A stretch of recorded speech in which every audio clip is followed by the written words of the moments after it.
باب التخفیف فی الوضوء۔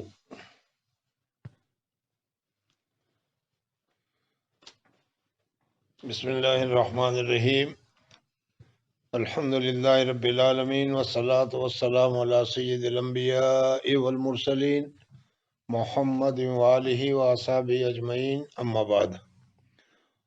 وبالسند المتصل منا الی الامام الہمام امیر المؤمنین فی الحدیث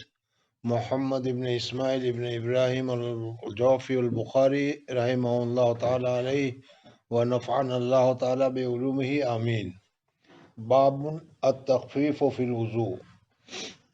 حدثنا علی بن عبد اللہ قال حدثنا سفیان عن عمرو قال اخبرنی قریب عن ابن عباس رضی اللہ تعالی عنہما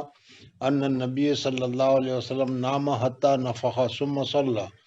وربما قال اضطجع حتى نفخ ثم قام فصلى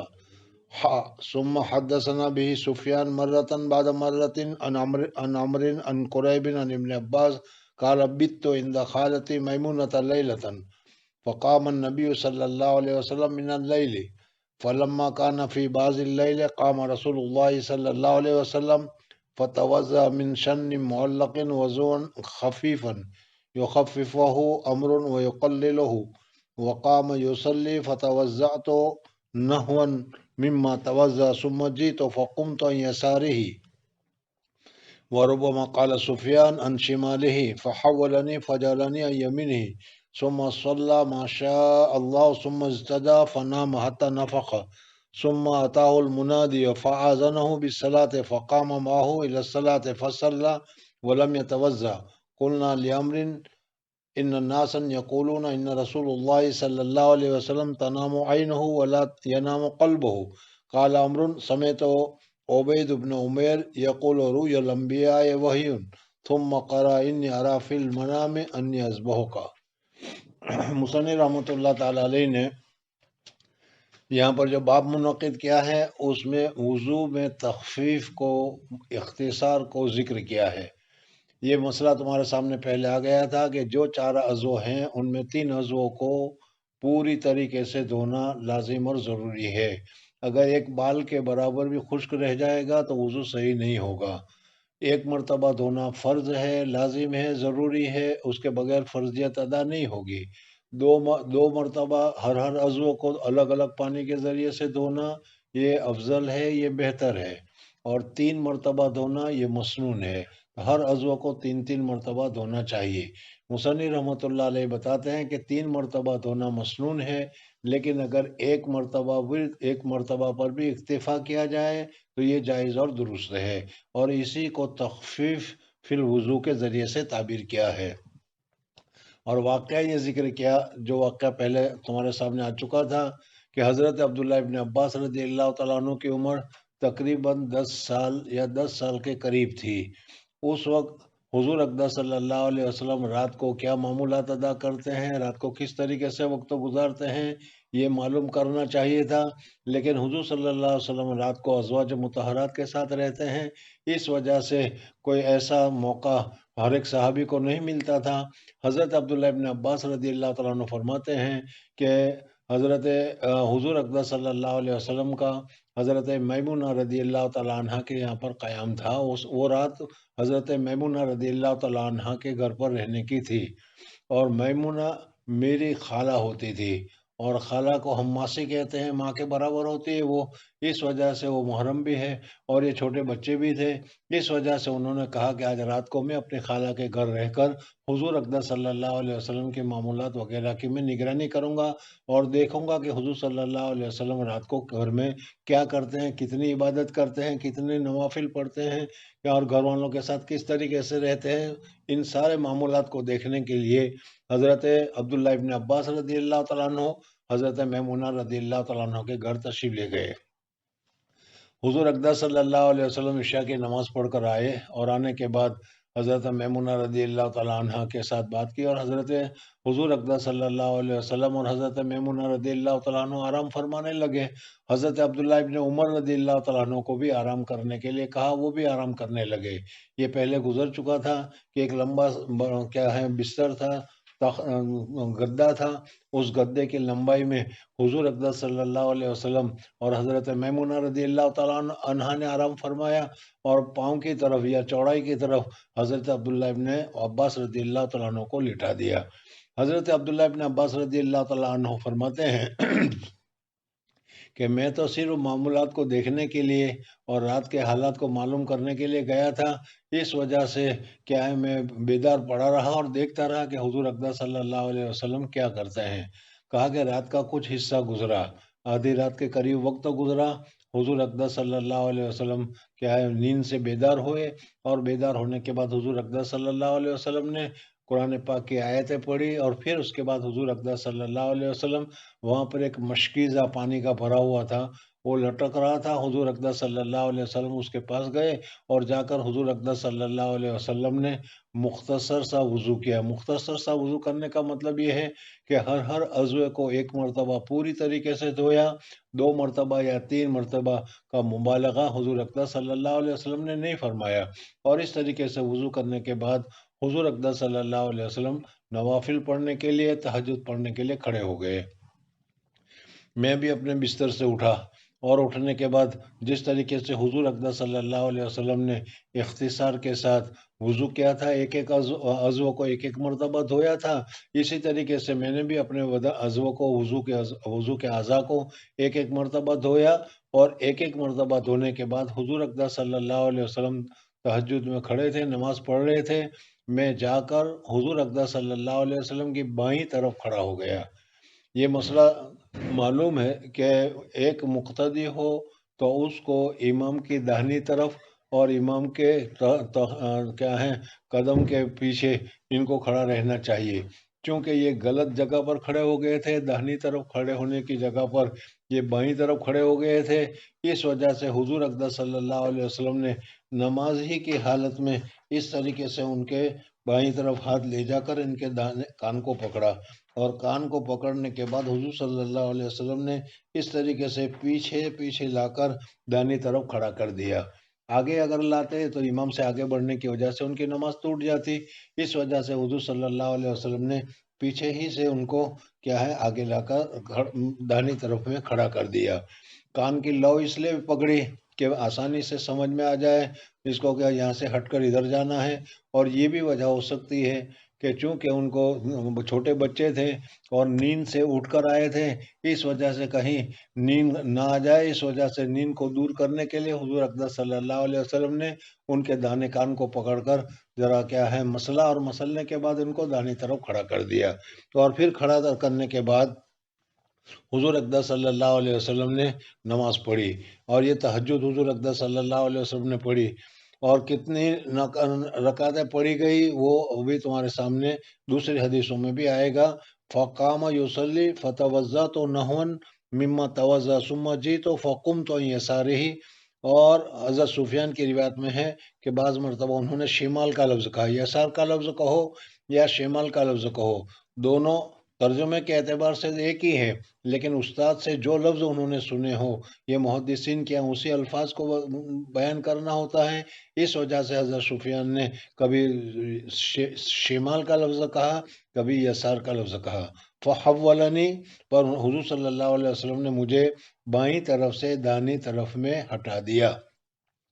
فجعلنی عن یمینہ، پس حضور صلی اللہ علیہ وسلم نے مجھ کو اپنی داہنی جانب میں کر لیا۔ ثم صلی ما شاء اللہ، پھر حضور صلی اللہ علیہ وسلم جتنی رکعتیں تہجد کے پڑھنا چاہتے تھے اتنی رکعتیں پڑھی، پھر اس کے بعد حضور اقدس صلی اللہ علیہ وسلم آ کر لیٹ گئے۔ اس سے پہلے میں نے بتایا تھا کہ دیکھو تہجد کی نماز کا وقت جو ہے وہ عشاء کے فرض کے ادا ہونے کے بعد اس کا وقت شروع ہو جاتا ہے، اور صبح صادق کے طلوع ہونے سے پہلے تک صبح صادق تک باقی رہتا ہے۔ یہ تو اس کا ابتدائی وقت اور انتہائی وقت ہے۔ صبح تہجد کی نماز کے لیے ابتدائی وقت میں پڑھ لینا بھی درست ہے، درمیانی وقت میں پڑھنا بھی درست ہے، اور آخری وقت میں پڑھنا بھی درست ہے، لیکن جیسے بعض نمازوں کے لیے مستحب وقت ہوتا ہے، اسی طریقے سے تہجد کا جو وقت ہے وہ مستحب وقت ہے۔ آدمی سو جائے اور سونے کے بعد اٹھے اور اٹھنے کے بعد آخری چھٹے حصے میں یعنی صبح صادق سے گھنٹہ 1.5 گھنٹہ پہلے اٹھے اور اٹھ کر کیا کر لیں تہجد پڑھے تو یہ اس کے لیے افضل وقت ہے۔ ہمارے حضرت اقدس نور اللہ مرکزہ بھی ہمیں سبق میں فرمایا کرتے تھے کہ صبح صادق سے آدھا گھنٹہ پہلے یا پون گھنٹہ پہلے آدمی اٹھ جائے اور اٹھنے کے بعد استنجا وغیرہ کر کے 2-4 رکعت پڑھ لے تو تہجد بھی ادا ہو جائے گی، پڑھنے میں حرج بھی نہیں ہوگا، اور پھر اس کے ساتھ ساتھ کیا ہے اب بہتر وقت میں تہجد پڑھی جائے گی، اور اس صورت میں تہجد پڑھنے والوں کی جو فضیلتیں ہیں وہ فضیلتیں بھی اس کو حاصل ہو جائے گی۔ تو تہجد کا بہترین وقت تو ہے صبح صادق سے گھنٹہ 1.5 گھنٹہ پہلے اٹھ کر پڑھنے کا۔ حضور اقدس صلی اللہ علیہ وسلم کے تہجد کے جہاں تفصیلات آئے گی نوافل میں وہاں پر تفصیلات آئے گی، خلاصہ اس کا یہ ہے کہ حضور صلی اللہ علیہ وسلم نے ابتدائی رات میں بھی تہجد پڑھی ہے، حضور صلی اللہ علیہ وسلم نے درمیانی رات میں بھی تہجد پڑھی ہے، حضور صلی اللہ علیہ وسلم کا عامۃ المعمول آخری رات میں صبح صادق سے پہلے تہجد پڑھنے کا تھا۔ پھر اس کے ساتھ ساتھ حضور اقدس صلی اللہ علیہ وسلم نے بہت ہی زیادہ مجاہدہ بھی کیے ہیں، اس وجہ سے حضور صلی اللہ علیہ وسلم نے 2 رکعت یا 4 رکعت پڑھی اور پڑھ کر پھر سو گئے، اور سوئے تو ایسے سوئے جیسے گہری نیند میں آدمی سو جاتا ہے، پھر ایک دم حضور اقدس صلی اللہ علیہ وسلم گہری نیند کو چھوڑ کر اٹھے، اور پھر حضور صلی اللہ علیہ وسلم نے 2 رکعت 4 رکعت پڑھی اور 2 رکعت 4 رکعت پڑھ کر پھر سو گئے، اور پھر گہری نیند میں سو گئے، اور پھر اٹھ کر حضور صلی اللہ علیہ وسلم نے پڑھی۔ تو اس میں تکلیف زیادہ ہوتی ہے، مجاہدہ زیادہ ہوتا ہے، حضور اقدس صلی اللہ علیہ وسلم نے اس طریقے سے بھی پڑھی ہے۔ ہم لوگ چونکہ آج کل بہت سہولت پسند ہیں، اس وجہ سے ہمارے لوگوں کے لیے بھی تہجد پڑھنا چاہیے، اور یہ سارے راستے ہیں جو حضور اقدس صلی اللہ علیہ وسلم نے بتائے ہیں۔ اس میں آسان سا راستہ وہ ہے جو حضور اقدس صلی اللہ علیہ وسلم نے حضرت ابو ہریرہ رضی اللہ تعالیٰ عنہ کو بتایا تھا کہ عشاء کی نماز کے بعد ہی تہجد بھی پڑھ لی جائے، اور عشاء کے نماز کے بعد ہی کیا ہے وتر بھی پڑھ لی جائے، اور پھر رات بھر آرام کیا جائے، تو یہ آسانی سے آسان بھی ہے اور تہجد پڑھنے والوں میں شمار بھی کیا جائے گا۔ ہاں یہ ہے کہ افضل وقت جو ہے وہ آخری وقت میں پڑھنے کا ہے۔ اب رہ گئی دوسری بحث کہ کتنے رکعت تہجد کی ہیں، تو حضور اقدس صلی اللہ علیہ وسلم نے 4 رکعت، 8 رکعت اور 12 رکعت تک تہجد کی پڑھی ہے، لیکن عامتاً حضور اقدس صلی اللہ علیہ وسلم کا معمول 8 رکعت تہجد پڑھنے کا تھا، اس وجہ سے کیا ہے کم سے کم 8 رکعت تہجد کی پڑھنی چاہیے، لیکن اگر کوئی 8 رکعت نہ پڑھے تو کم سے کم 4 رکعت ہی عشاء کے بعد پڑھ لے تاکہ تہجد پڑھنے والوں میں ان کا شمار ہو جائے۔ بہرحال حضور اقدس صلی اللہ علیہ وسلم نے ثم صلی ما شاء اللہ ثم استضا پھر حضور اقدس صلی اللہ علیہ وسلم لیٹ گئے، استضا کے معنی آتے ہیں لیٹ جانے کے، فناما پس حضور اقدس صلی اللہ علیہ وسلم سو گئے، حتی نفخا، نفخا کہتے ہیں کہ جب آدمی گہری نیند میں سو جاتا ہے تو اس وقت میں جو سانس کے لینے کی جو آواز ہوتی ہے، ناک سے جو آواز نکلتی ہے اس کو نفخ سے عربی میں تعبیر کیا جاتا ہے، یعنی حضور صلی اللہ علیہ وسلم گہری نیند میں سو گئے اور ایسے آرام فرمایا، اتنی گہری نیند تھی، اتنی پوری نیند تھی کہ جس کی وجہ سے سانس کی جو آواز ہے سانس لینے کی وہ سانس کی آواز بھی آتی رہی۔ دو چیزیں الگ الگ ہے، ایک تو ہے خراٹے لینا اور ایک ہے سونے کے وقت میں آواز کا نکلنا۔ خراٹے لینا یہ تو عیب ہے، سمجھ میں آئے نا، بعض آدمی ایسے خراٹے لیتے ہیں کہ پورے دوسرے حضرات کو ان جو کمرے میں سوئے ہوئے ہیں ان کو سونے کا موقع بھی نہیں ملتا، سمجھ میں آئے۔ اور ایک تو یہ ہے کہ نہیں، آدمی جب سوتا ہے تو گہری نیند میں سوتا ہے تو سونے کی وجہ سے جو آواز نکلتی ہے اس کو نفخ سے تعبیر کیا جاتا ہے۔ تو حضور اقدس صلی اللہ علیہ وسلم لیٹ گئے، سو گئے، اور سوئے بھی ایسے کہ گہری نیند میں آدمی سوتا ہے اور آواز نکلتی ہے، حتی نفخ ثم اتاہ المنادی، پھر اس کے بعد حضور اقدس صلی اللہ علیہ وسلم کے پاس منادی، ندا کرنے والا، اٹھانے والا، آواز دینے والا، یعنی حضرت جبریل علیہ السلام، حضرت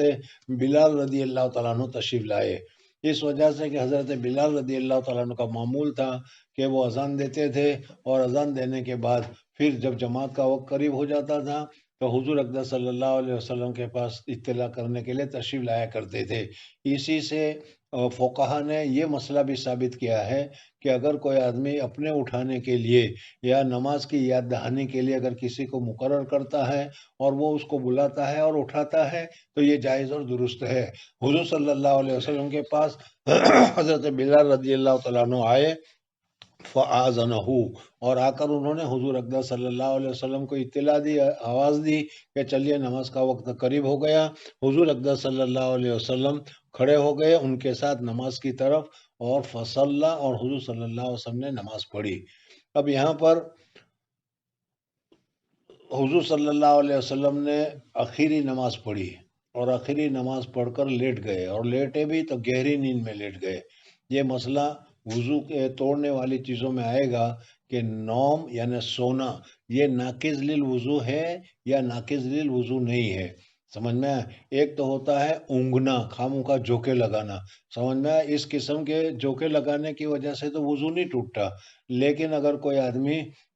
ٹیک لگا کر بیٹھا ہو یا ٹیک لگا کر سویا ہو کہ اس چیز کو ہٹا دی جائے تو وہ آدمی گر جائے، یا چیت سے بستر پر سیدھا لیٹ چکا ہو، تو ایسے لیٹنے کے بعد اگر نیند آ جاتی ہے تو نیند آ جانے کی وجہ سے وضو ٹوٹ جائے گا۔ اور ہدایہ میں اس کی دلیل یہ بتائی ہے کہ انسان جب تک بیدار ہوتا ہے وہاں تک اس کا دماغ کا پورے بدن کے اوپر کنٹرول ہوتا ہے، اس وجہ سے بدن سے کوئی چیز نکلتی ہے اس کو احساس ہوتا ہے، لیکن جب سو جاتا ہے تو سونے کی وجہ سے یہ کنٹرول ختم ہو جاتا ہے، اور کیا نکلتا ہے پتہ نہیں چلتا، اور انسان کے پیٹ میں کیا ہے صرف ہوا اور پاخانہ بھرا ہوا ہے، اس وجہ سے بعض مرتبہ وہ ہوا نکل بھی جاتی ہے اور اس کو پتہ نہیں چلتا۔ اس وجہ سے اگر ایسی نیند آ گئی کہ جس کی وجہ سے وہ کنٹرول ڈھیلا پڑ گیا تو پھر اس صورت میں اس کا وضو ٹوٹ جاتا ہے، لیکن یہ امت کے لیے حکم ہے۔ ہم لوگ اگر سو جائیں نماز میں اس طریقے سے تو اس صورت میں وضو نہیں ٹوٹتا۔ ہاں، نماز پڑھتے پڑھتے بھی سو جاتے ہیں، لیکن نماز پڑھتے پڑھتے اگر سو گئے اور سونے کی حالت میں جس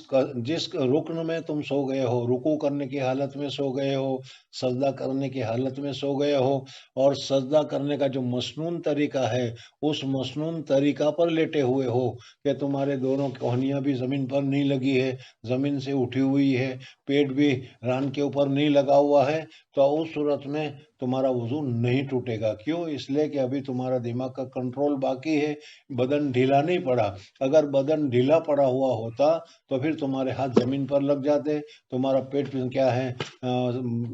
ران سے لگ جاتا، لیکن یہ نہیں ہوا ہے، اس وجہ سے وضو اس کا نہیں ٹوٹے گا۔ لیکن اگر اس طریقے سے سو گیا ہے تو وضو ٹوٹ جائے گا۔ لیکن نبی کا اس مسئلے میں حکم دوسرا ہے۔ ہم جب سوتے ہیں تو گھوڑے بیچ کر سوتے ہیں، اس وجہ سے کیا ہے مکمل طور پر ہمارا کیا ہے بدن کا اور دماغ بھی سو جاتا ہے، قلب بھی سو جاتا ہے، آنکھیں بھی سو جاتی ہے، پورا بدن سو جاتا ہے، پتہ ہی نہیں چلتا، سمجھ میں آیا؟ یہ کتنے مچھر نے کاٹا یا کتنے کیا ہے وہ کیا کہتے ہیں اسے ماکڑ نے کاٹا، سمجھ میں؟ لیکن نبی جب سوتا ہے تو اس وقت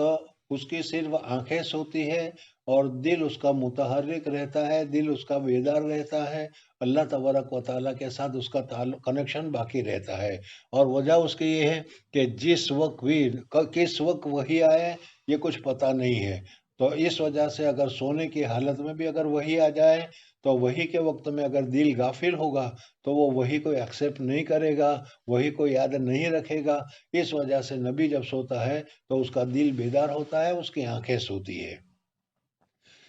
ایک بحث یہاں پر یہ بھی ہے کہ حضور اقدس صلی اللہ علیہ وسلم کے لیے تو یہ حدیث پاک میں ہے کہ حضور اقدس صلی اللہ علیہ وسلم جب بھی سوتے تھے تو آپ کا دل بیدار رہتا تھا اور صرف آنکھیں سوتی تھی۔ حضرت عائشہ صدیقہ رضی اللہ تعالیٰ عنہ نے ایک مرتبہ حضور اقدس صلی اللہ علیہ وسلم سے پوچھا کہ آپ وطر کے پڑھے بغیر سو جاتے ہیں؟ تو حضور اقدس صلی اللہ علیہ وسلم نے فرمایا تنام عینی ولا تنام قلبی، میری آنکھ سوتی ہے، میرا دل نہیں سوتا، میرا دل بیدار رہتا ہے، اس وجہ سے میری وطر کے قضا ہو جانے کا خطرہ اور اندیشہ نہیں ہے، اس وجہ سے میں بعد میں اٹھ کر وطر کو پڑھتا ہوں۔ تو اس سے معلوم ہوا کہ نبی کریم صلی اللہ علیہ وسلم کے لیے تو ہے کہ سونے کی وجہ سے چاہے کیا ہے حضور اقدس صلی اللہ علیہ وسلم کے سونے میں آواز بھی آنے لگے، گہری نیند بھی آ جائے، جیسا کہ اس حدیث میں گزرا، تو ابھی حضور صلی اللہ علیہ وسلم کا وضو نہیں ٹوٹا۔ یہاں پر بھی حضور صلی اللہ علیہ وسلم نے نماز پڑھی، اور نماز پڑھ کر حضور اقدس صلی اللہ علیہ وسلم کیا ہے حضرت بلال بلانے کے لیے تشریف لائے، اٹھے اور اٹھ کر جا کر حضور اقدس صلی اللہ علیہ وسلم نے فجر کی نماز پڑھائی اور درمیان میں وضو نہیں کیا۔ سمجھ میں آ گیا؟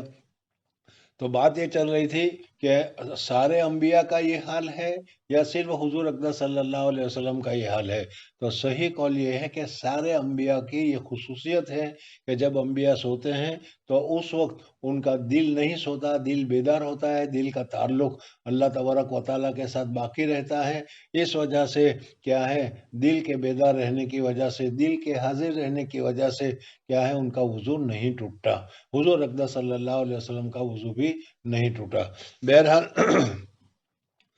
اسی وجہ سے کہا گیا کہ یہ دل بیدار کیوں رہتا ہے؟ تاکہ جب بھی وہی آئے تو اس وہی کو وہ ایکسیپٹ کرے، وہی کو وہ اختیار کر لیں۔ اسی وجہ سے نبی اگر کوئی خواب دیکھتا ہے تو وہ نبی کا خواب بمنزل وحی کے ہوتا ہے۔ کیوں؟ اس وجہ سے کہ اس کے اوپر غفلت طاری نہیں ہوتی۔ سمجھ میں آ گیا؟ اور مثال میں ذکر کیا گیا کہ حضرت ابراہیم علیہ السلام کو اللہ تبارک و تعالیٰ نے اپنے ایک محبوب کو ذبح کرنے کا حکم دیا، اور اس میں انہوں نے حضرت اسماعیل علیہ السلام کو کہا انی ارانی اذبحک، میں خواب میں دیکھ رہا ہوں کہ تمہیں ذبح کرتا ہوں۔ اور اس پر حضرت اسماعیل علیہ السلام کو انہوں نے ذبح کرنے کی ساری کیفیتیں اور ساری صورتیں انہوں نے اپنا لی، جس پر اللہ تبارک و تعالیٰ نے فرما لیا کہ صدقت الرؤیا، تم نے اپنے خواب کو سچا کر دکھایا۔ تو اس سے معلوم ہوا کہ نبی کا جو خواب ہوتا ہے وہ نبی کا خواب سچا ہوتا ہے۔ اسی وجہ سے انہوں نے کہا کہ روی الانبیاء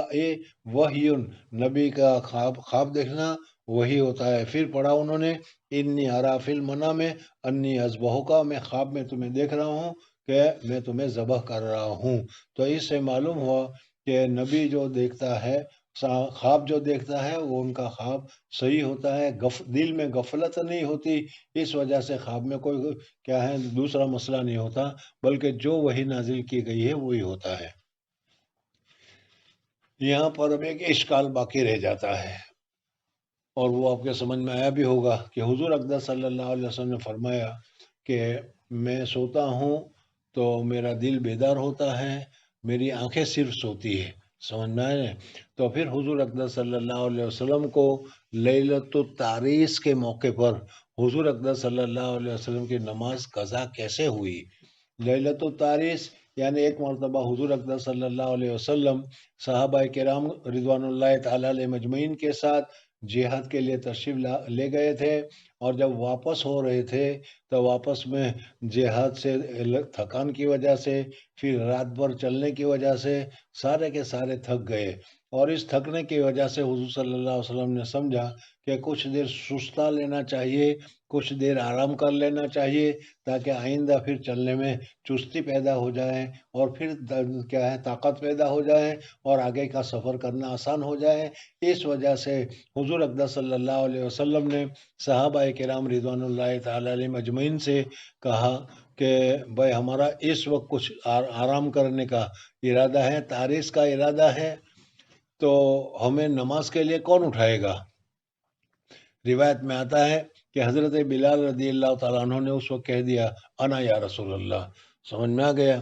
یہ حدیث بخاری میں بھی آئے گی، اور جب یہ حدیث آئی تو ہمارے حضرت نے ہمیں بتایا کہ دیکھو انا یہ بہت ہی بری چیز ہے،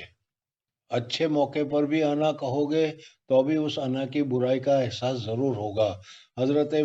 موسیٰ علیہ السلام سے سوال پوچھا گیا کہ بھائی سب سے بڑا عالم کون؟ اس پر انہوں نے کہہ دیا انا، تو حضرت موسیٰ علیہ السلام کو بھی خضر علیہ السلام کی شاگردی کے لیے نکلنا پڑا۔ حضرت بلال رضی اللہ تعالیٰ عنہ نے کہا کہ میں اٹھا دوں گا۔ سمجھ میں؟ اللہ تبارک و تعالیٰ نے ان کے انا کی وجہ سے، حضرت بلال خود فرماتے ہیں کہ وہ سارے کے سارے صحابہ سو گئے۔ اس میں حضرت عمر فاروق رضی اللہ تعالیٰ عنہ بھی تھے، حضرت ابوبکر صدیق رضی اللہ تعالیٰ عنہ بھی تھے، بڑے سے بڑے دو ہیں، اور ان کے علاوہ دوسرے بھی بہت سارے صحابہ موجود تھے۔ حضرت بلال رضی اللہ تعالیٰ عنہ فرماتے ہیں کہ میں مشرق کی طرف منہ کر کے آسمان کی طرف منہ کر کے بیٹھ گیا کہ جہاں بھی صبح صادق کی ذرا سی روشنی ہو فوراً میں حضور اقدس صلی اللہ علیہ وسلم کو بیدار کر دوں. لیکن کیا ہے، میری بھی آنکھ لگ گئی،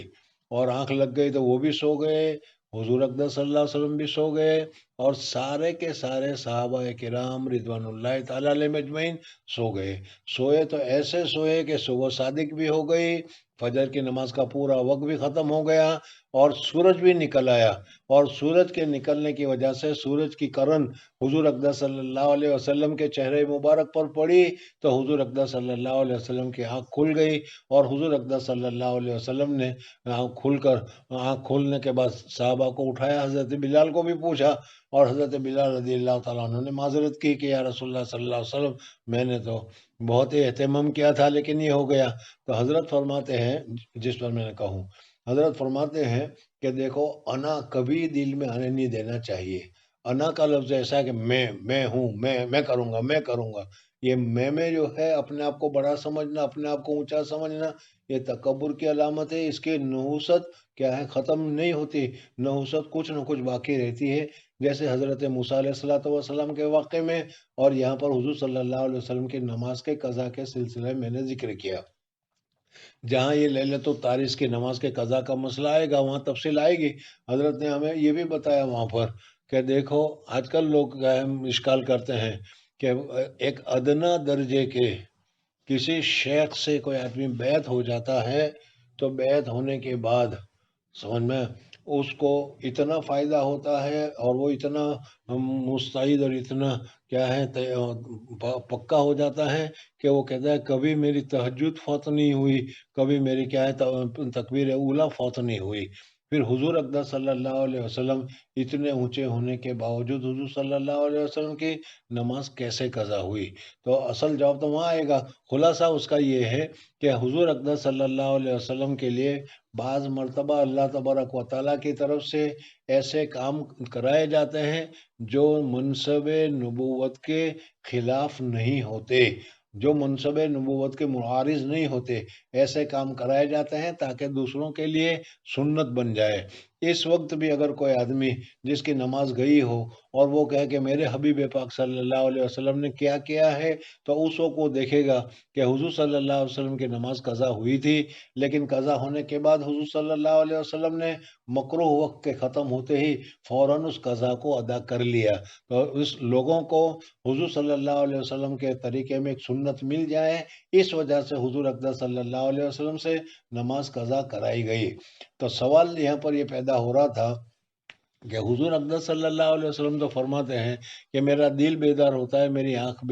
سوتی ہے، تو پھر یہاں پر حضور صلی اللہ علیہ وسلم کی نماز کیسے قضا ہوئی؟ تو اس کا جواب شعراء یہ دیتے ہیں کہ صبح صادق کا دیکھنے کا تعلق یا صبح صادق کا تأثر یہ آنکھوں کے ذریعے سے ہوتا ہے، قلب کے ذریعے سے نہیں ہوتا. آنکھوں کے ذریعے سے پتہ چلتا ہے کہ روشنی ہوئی یا نہیں ہوئی، اور آنکھ تو حضور صلی اللہ علیہ وسلم کی بند تھی، اس وجہ سے حضور اقدس صلی اللہ علیہ وسلم کو اطلاع نہیں ہوئی، اور حضور اقدس صلی اللہ علیہ وسلم کی فجر کی نماز قضا ہو گئی. بہرحال تفصیل جہاں پر آئے گی وہاں پر ذکر کریں گے. یہاں آ گئے، اس وجہ سے میں نے مختصر طور پر آپ کو یہ بتا دیا. انی ارا فی المنام انی اذبحک. چلو بھائی. بسم الله الرحمن الرحيم الحمد لله وحده والصلاة والسلام على من لا نبي بعد أما بعد وبأسانيدكم المتصلة حفظكم الله إلى أمير المؤمنين في الحديث محمد بن إسماعيل بن إبراهيم بن المغيرة بن الجوفي البخاري رحمه الله تعالى. اللهم اغفر لشيخنا ومشايخنا واحبابنا والسامعين والحاضرين انه قال باب اسباغ الوضوء، وقد قال ابن عمر رضي الله عنهما اسباغ الوضوء الانقاء. وفي قال حدثنا عبد الله بن مسلمة عن مالك عن موسى بن عقبة عن قريب مولى ابن عباس عن أسامة بن زيد انه سمع يقول دفع رسول الله صلى الله عليه وسلم من عرفة حتى إذا كان بالشعب نزل فبال ثم توضأ ولم يسبق الوضوء، فقلت الصلاة يا رسول الله؟ قال الصلاة أمامك. فركب فلما جاء المزدلفة نزل فتوضأ فأسبغ الوضوء ثم أقيمت الصلاة فصلى المغرب ثم أناخ كل إنسان بعيره في منزله ثم أقيمت العشاء فصلى ولم يصلي بينهما. مصنف رحمۃ اللہ تعالیٰ علیہ نے دوسرا باب قائم کیا، بابن اسباغ الوضو. اسباغ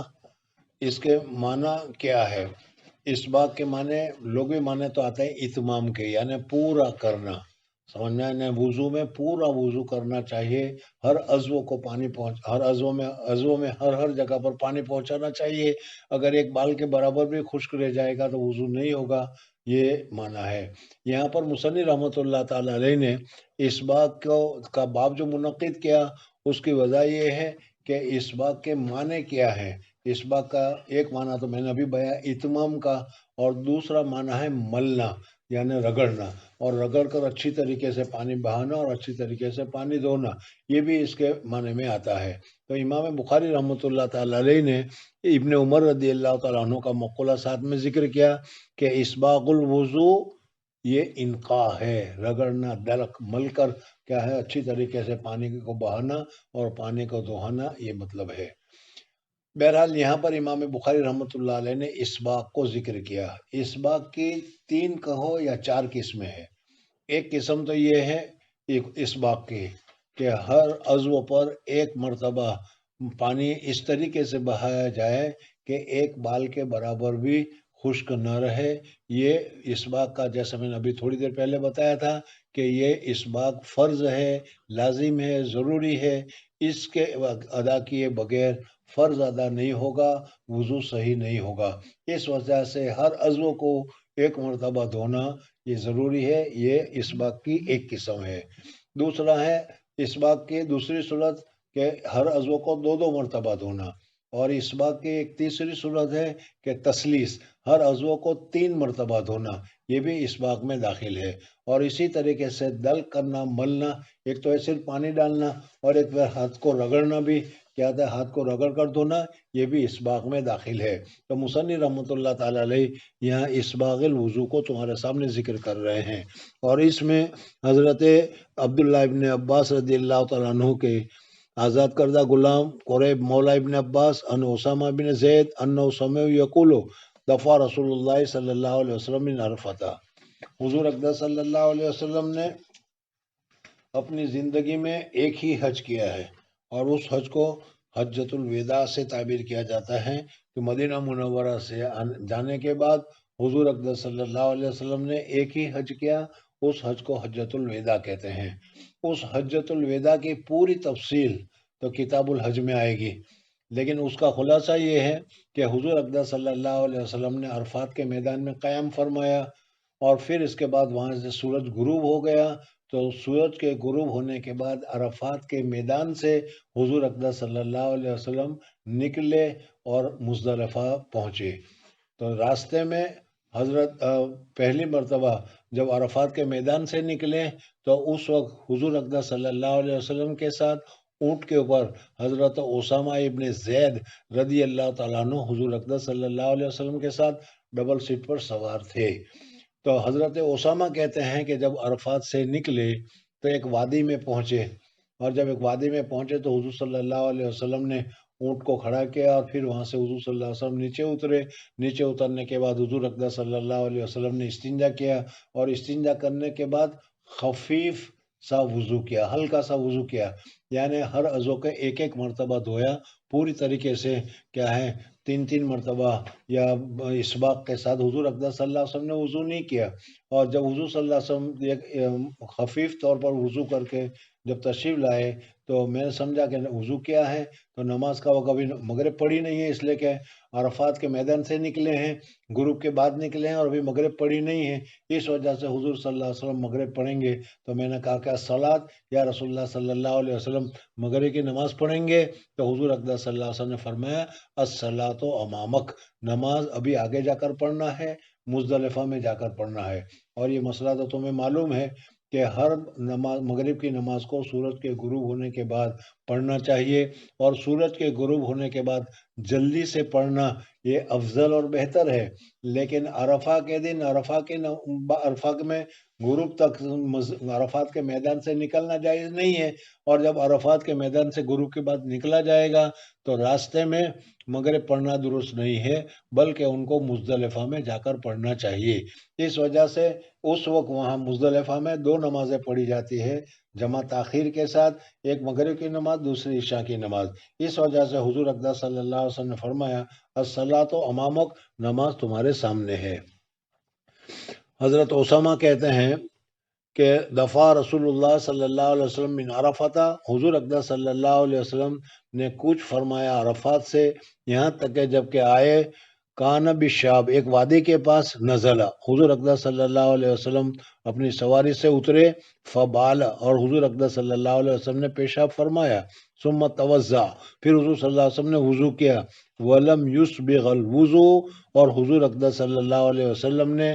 مکمل اور کامل وضو، پوری طریقے سے سنت کا وضو، جو سنت طریقہ کے مطابق وضو کیا جاتا ہے، حضور صلی اللہ علیہ وسلم نے وہ نہیں کیا، بلکہ ہر عضو کو ایک ایک مرتبہ ہی دھویا۔ سمجھ میں آیا نا؟ جیسے شروع میں بتایا کہ صرف فرض ادا کیے، وضو دھو لیا، ولم یکمل الوضو، حضور اقدس صلی اللہ علیہ وسلم نے وضو کو کامل اور مکمل نہیں کیا۔ فقل، تو میں نے دیکھا کہ حضور صلی اللہ علیہ وسلم نے وضو کیا ہے، تو میں یہ سمجھا کہ حضور صلی اللہ علیہ وسلم نماز پڑھیں گے، اس لیے میں نے کہا الصلاۃ یا رسول اللہ، یا رسول اللہ صلی اللہ علیہ وسلم نماز مغرب کی نماز ادا کریں گے ابھی؟ قال الصلاۃ امامک، اور نماز یہاں نہیں بلکہ آگے جا کر مزدلفہ میں جب ہم پہنچیں گے تو وہاں جا کر پڑھنی ہے۔ فرکبہ، پھر حضور صلی اللہ علیہ وسلم سواری پر سوار ہو گئے، فلما جعل مزدلفہ، اور جب مزدلفہ میں پہنچے، نزل فتوضا فاسبغ الوضو، حضور اقدس صلی اللہ علیہ وسلم نے اب وضو بھی فرمایا اور وضو میں اسباغ بھی فرمایا، یعنی ہر عضو کو تین تین مرتبہ رگڑ کر دھو کر اچھی طریقے سے وضو کیا۔ ثم اقیمت الصلاۃ، پھر نماز کی اقامت کہی گئی، صلی المغرب،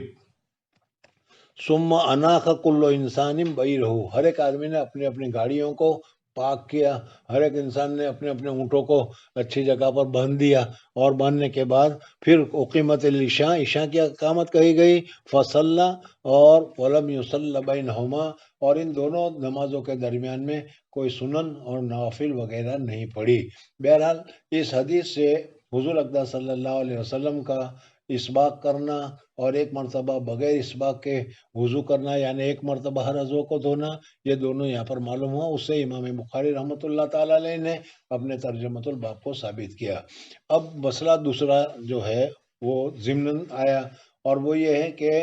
عرفات سے مزدلفہ جاتے ہوئے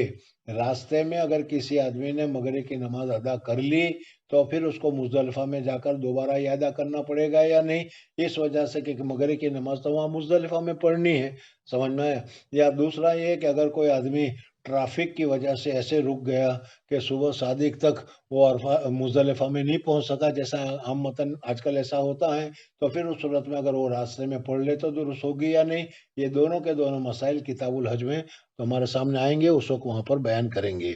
دوسرا مسئلہ یہ ہے کہ جمع تاخیر کے ساتھ،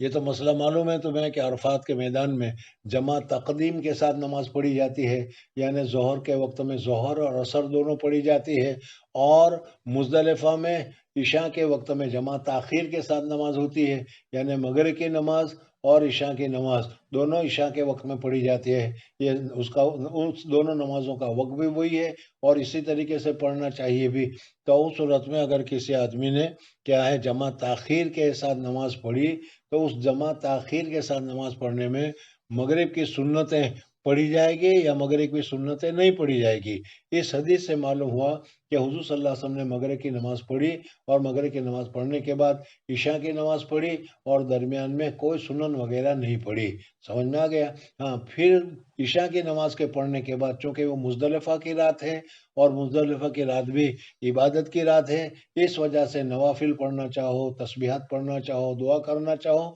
تو یہ کرنا جائز اور درست ہے۔ جی قال رحمه الله باب غسل الوجه باليدين من غرفة واحدة. وبه قال حدثنا محمد بن عبد الرحيم قال أخبرنا أبو سلمة الخزاعي منصور بن سلمة قال أخبرنا ابن بلال يعني سليمان عن زيد بن أسلم عن عطاء بن يسار عن ابن عباس رضي الله عنهما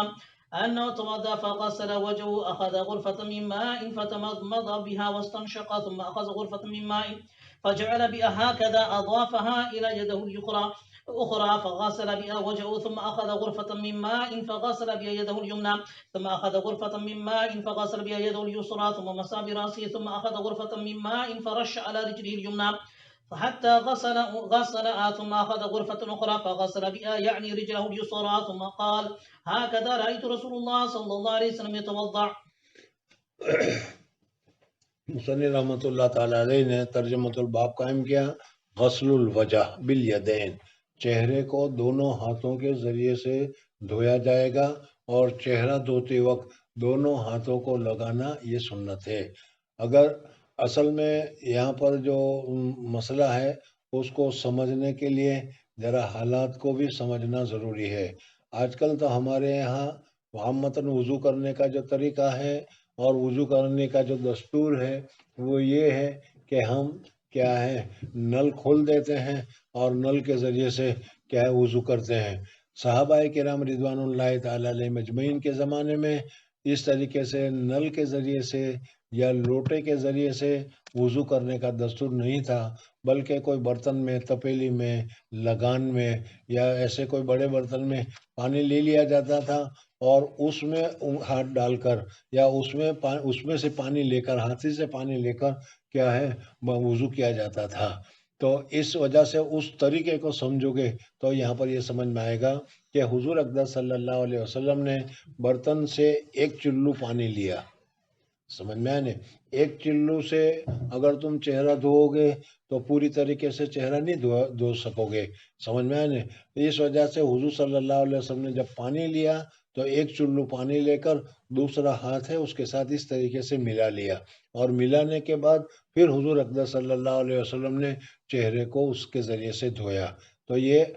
کیا نل میں تو ایسا نہیں ہوتا یا دوسرے میں، بلکہ کیا کوئی برتن میں پانی لے کر بیٹھو، تپیلی میں پانی لے کر بیٹھو اور وضو کرو تو یہ صورتیں پیش آ سکتی ہے اور یہ صورتیں ہوتی ہے۔ تو حضرت ابن عباس رضی اللہ تعالیٰ عنہ فرماتے ہیں کہ انہ توضا فغسل وجہہ، حضور اقدس صلی اللہ علیہ وسلم، یہ بھی پہلے بتایا تھا کہ حضرت جبریل علیہ السلام معراج کی رات کے بعد دن میں 11 بجے کے قریب تشریف لائے اور حضور اقدس صلی اللہ علیہ وسلم کو وضو کر کے بتایا، اور پھر اس کے بعد حضور اقدس صلی اللہ علیہ وسلم کو جو نماز تھی وہ نماز پڑھ کر بتائی، اس لیے کہ اب تک نماز فرض تو ہوئی تھی لیکن نماز کس طرح پڑھی جائے گی، کتنی رکعتیں پڑھی جائے گی، کیسے پڑھی جائے گی وہ معلوم نہیں تھا۔ جبریل علیہ السلام نے 2 دن آ کر نماز بھی بتائی اور یہ وضو بھی بتایا۔ پھر حضور اقدس صلی اللہ علیہ وسلم نے کس طریقے سے وضو کرنا چاہیے، وضو کے سارے احکام صحابہ کرام رضوان اللہ تعالیٰ علیہ مجمعین کو حضور اقدس صلی اللہ علیہ وسلم نے قولی طور پر بھی بتایا اور فعلی طور پر بھی بتایا، یعنی زبان سے بھی حضور صلی اللہ علیہ وسلم نے بتایا کہ اس طریقے سے دھونا چاہیے، اور کیا ہے عملی طور پر بھی حضور صلی اللہ علیہ وسلم کو کر بتایا کہ اس طریقے سے دھونا چاہیے۔ سمجھ میں آ گیا؟ تو حضور اقدس صلی اللہ علیہ وسلم نے قولی اور فعلی دونوں طریقے سے وضو کر کے بتایا۔ صحابہ کرام رضوان اللہ تعالیٰ علیہ مجمعین کے بعد، حضور صلی اللہ علیہ وسلم کے بعد جب صحابہ کرام کا دور آیا، خلافت کا دور آیا، تو حضرت عثمان غنی رضی اللہ تعالیٰ عنہ سے، اور اسی طریقے سے ابو داؤد کی روایت وغیرہ میں تم دیکھو گے تقریباً 19 صحابہ سے حضور صلی اللہ علیہ وسلم کس طریقے سے وضو کرتے تھے وہ ساری تفصیل انہوں نے کر کے بتائی اور کہا کہ اس طریقے سے حضور صلی اللہ علیہ وسلم وضو کرتے تھے۔ تو حضور صلی اللہ علیہ وسلم کو وضو کرنے کا طریقہ بھی صحابہ کرام رضوان اللہ تعالیٰ علیہ مجمعین نے بعد والوں کو بتایا، اور بعد والوں نے آج تک ہمارے سامنے کس طریقے سے وضو کیا جاتا ہے اس کی پوری تفصیل انہوں نے ذکر کی۔ اس حدیث میں حضرت عبداللہ ابن عباس رضی اللہ تعالیٰ عنہ نے پانی منگوایا، فتوضا فغسل وجہہ، تو انہوں نے اپنے چہرے کو دھویا، فاخذ غرفۃ، ایک چلو پانی لیا، من ماء فتمضمض بها واستنشق، مزمزہ اور استنشاق، ناک میں پانی لینے کو مزمزہ سے تعبیر کیا جاتا ہے اور ناک سے پانی نکالنے کو استنثار یا استنشاق سے تعبیر کیا جاتا ہے۔ بہرحال کلی بھی کی اور ناک میں بھی پانی چڑھایا، اس طریقے سے ایک چلو میں پانی لیا اور اس طریقے سے پانی لیا، سمجھنا، پھر ناک میں پانی چڑھایا، اس طریقے سے انہوں نے 3 مرتبہ کیا۔ ثم اخذ غرفۃ من ماء فجعل بها هكذا، پھر انہوں نے اس طریقے سے کیا، اضافها الى يديه اخرى، اس طریقے سے ہاتھ کے اوپر پانی، ایک چلو پانی لیا اور پانی ڈالنے کے بعد اس کو کیا ہے اپنے ہاتھ کے اوپر لگایا، پھر چلو پانی لیا، چونکہ وہ برتن سے پانی لے رہے تھے، اس وجہ سے اس میں ایک ہی چلو جاتا تھا، چھوٹا منہ والا برتن ہو سکتا ہے کہ ہو، اس وجہ سے ایسا ہوا۔ ثم اخذ غرفة من ماء وغسل بها يده اليمنى ثم اخذ غرفة من ماء وغسل بها يده اليسرى، دانا ہاتھ دھویا، بایاں ہاتھ دھویا۔ ثم مسح براسه، پھر حضور اقدس صلی اللہ علیہ وسلم نے مسح کیا اپنے سر کا۔ ثم اخذ غرفة من ماء، پھر انہوں نے لیا ایک چلو پانی کو اور ڈالا اس کو داہنے پاؤں کے اوپر اور اس کو اچھی طریقے سے دھویا۔ پھر ایک چلو پانی لیا اور بائیں پاؤں پر ڈالا اور دھویا اس کے ذریعے سے بائیں پاؤں کو۔ پھر انہوں نے کہا کہ ہاں قضا، اسی طریقے سے رأیت رسول اللہ صلی اللہ علیہ وسلم یتوضا، ہم نے حضور صلی اللہ علیہ وسلم کو اس طریقے سے وضو کرتے ہوئے دیکھا ہے، اس وجہ سے اس طریقے سے وضو کرنا چاہیے۔ بہرحال امام بخاری رحمۃ اللہ نے فرمایا کہ حضور صلی اللہ علیہ وسلم نے ایک چلو پانی لے کر پھر دونوں ہاتھوں سے، دونوں چلو سے اپنے چہرے کے اوپر پانی ڈالا اور اپنے چہرے کو دھویا۔ اس وجہ سے چہرے کو دونوں ہاتھ سے دھونا چاہیے، یہ مسنون اور یہ حضور صلی اللہ علیہ وسلم کا طریقہ ہے۔ جی قال رحمه الله باب التسمية على كل حال وعند الوقاء. وبه قال حدثنا علي بن عبد الله قال حدثنا جرير منصور عن سالم بن ابي الجعد عن كريب عن ابن عباس رضي الله عنهما يبلغ به النبي صلى الله عليه وسلم قال لو ان احدكم اذا اتى اهله قال بسم الله اللهم جنبنا الشيطان وجنب الشيطان ما رزقتنا فقضي بينهما ولد لم يضره. مصنف رحمۃ اللہ تعالی علیہ نے ایک دوسرا باب منعقد کیا، تسمیہ علی کل حال۔ تسمیہ کے معنی آتے ہیں بسم اللہ الرحمن الرحیم پڑھنا، یعنی وضو کرتے ہوئے یا اسی طریقے سے طہارت حاصل کرتے ہوئے بسم اللہ پڑھنا چاہیے۔ ہر کام کو اللہ تبارک و تعالیٰ کے نام کے ساتھ شروع کرنا چاہیے۔ سمجھ میں آ گیا؟ وضو کا تسمیہ، وضو کرنے سے پہلے بھی بسم اللہ پڑھنا چاہیے، اور یہ بھی تمہیں معلوم ہوگا کہ اگر کسی آدمی نے بسم اللہ پڑھ کر وضو کیا تو اس کا وضو کامل ہوگا، اور اگر کسی آدمی نے بغیر بسم اللہ کے وضو کیا تو وضو تو ہو جائے گا لیکن کیا ہے، ثواب میں کمی ہو جائے گی۔ بہرحال اللہ تبارک و تعالی ہر کام کو بسم اللہ کے ساتھ شروع کرنا چاہیے۔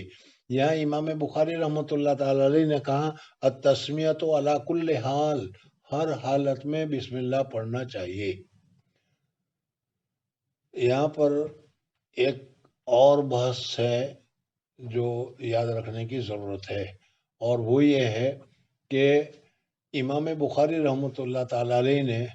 یہ جو ترجمۃ الابواب منعقد کیے ہیں، اس ترجمۃ الابواب میں ترتیب ملحوظ رکھی ہے یا ترتیب ملحوظ نہیں رکھی؟ سمجھ میں آ گیا؟ علامہ کرمانی رحمۃ اللہ تعالی علیہ کی طرح یہ ہے کہ امام بخاری رحمۃ اللہ تعالی علیہ نے ان مسائل کو یا ترجمۃ الابواب کو منعقد کرنے میں کوئی ترتیب ملحوظ نہیں رکھی، بلکہ جون سا مسئلہ جہاں یاد آ گیا یا جہاں مسئلے کی ضرورت پیش آ گئی، امام بخاری رحمۃ اللہ علیہ نے اس کو ذکر کر دیا۔ علامہ عینی رحمۃ اللہ علیہ فرماتے ہیں کہ پوری دنیا کا اتفاق ہے کہ فقہ البخاری فی تراجمہ ہی، یعنی امام بخاری رحمۃ اللہ تعالی علیہ نے جو یہ ترجمۃ الابواب منعقد کیے ہیں، سارا تفقہ، ساری باریکیاں اور ساری کیا ہیں فقہ سمجھ اسی تراجم میں ہے۔ امام بخاری رحمۃ اللہ علیہ نے بہت ہی ذہانت سے، بہت ہی اونچے طریقے پر امام بخاری رحمۃ اللہ تعالی علیہ نے ان تراجم الابواب کو منعقد کیا ہے۔ اور شروع میں بتایا بھی تھا ہوگا تم کو کہ امام بخاری رحمۃ اللہ تعالی علیہ نے تراجم الابواب کو حرم پاک میں بیٹھ کر لکھا ہے، مکہ مکرمہ میں اور ریاض الجنہ مدینہ منورہ میں۔ سمجھ میں آ گیا؟ تو گویا کہ امام بخاری رحمۃ اللہ تعالی علیہ نے تمام ابواب کو پہلے سے نقل کر دیا، اور پھر اس کے بعد حدیث کو اس کے ساتھ ساتھ جوڑتے گئے اور کتاب لکھتے گئے، جس کی پوری تفصیل تمہارے سامنے آئی ہوگی۔ بہرحال یہ تراجم الابواب اتنے اہتمام کے ساتھ جب انہوں نے ذکر کیا ہو، اور امام بخاری رحمۃ اللہ علیہ کی شان کے خلاف ہے کہ یہ کہا جائے کہ امام بخاری رحمۃ اللہ تعالی علیہ نے تراجم کا ترتیب کا اہتمام نہیں رکھا۔ ترتیب کا اہتمام نہیں رکھا یہ جو کہا جاتا ہے، اس کو سمجھنے کے لیے فہرست نکالو کتاب الطہارت کی۔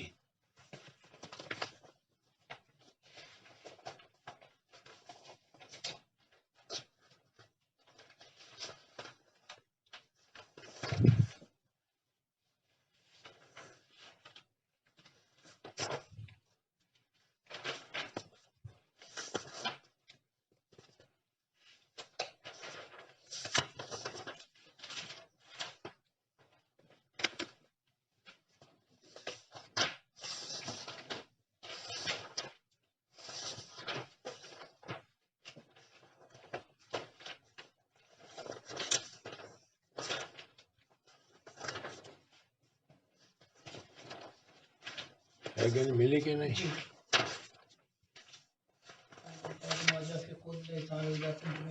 کون سے صوبے پر ہے؟ اس میں 34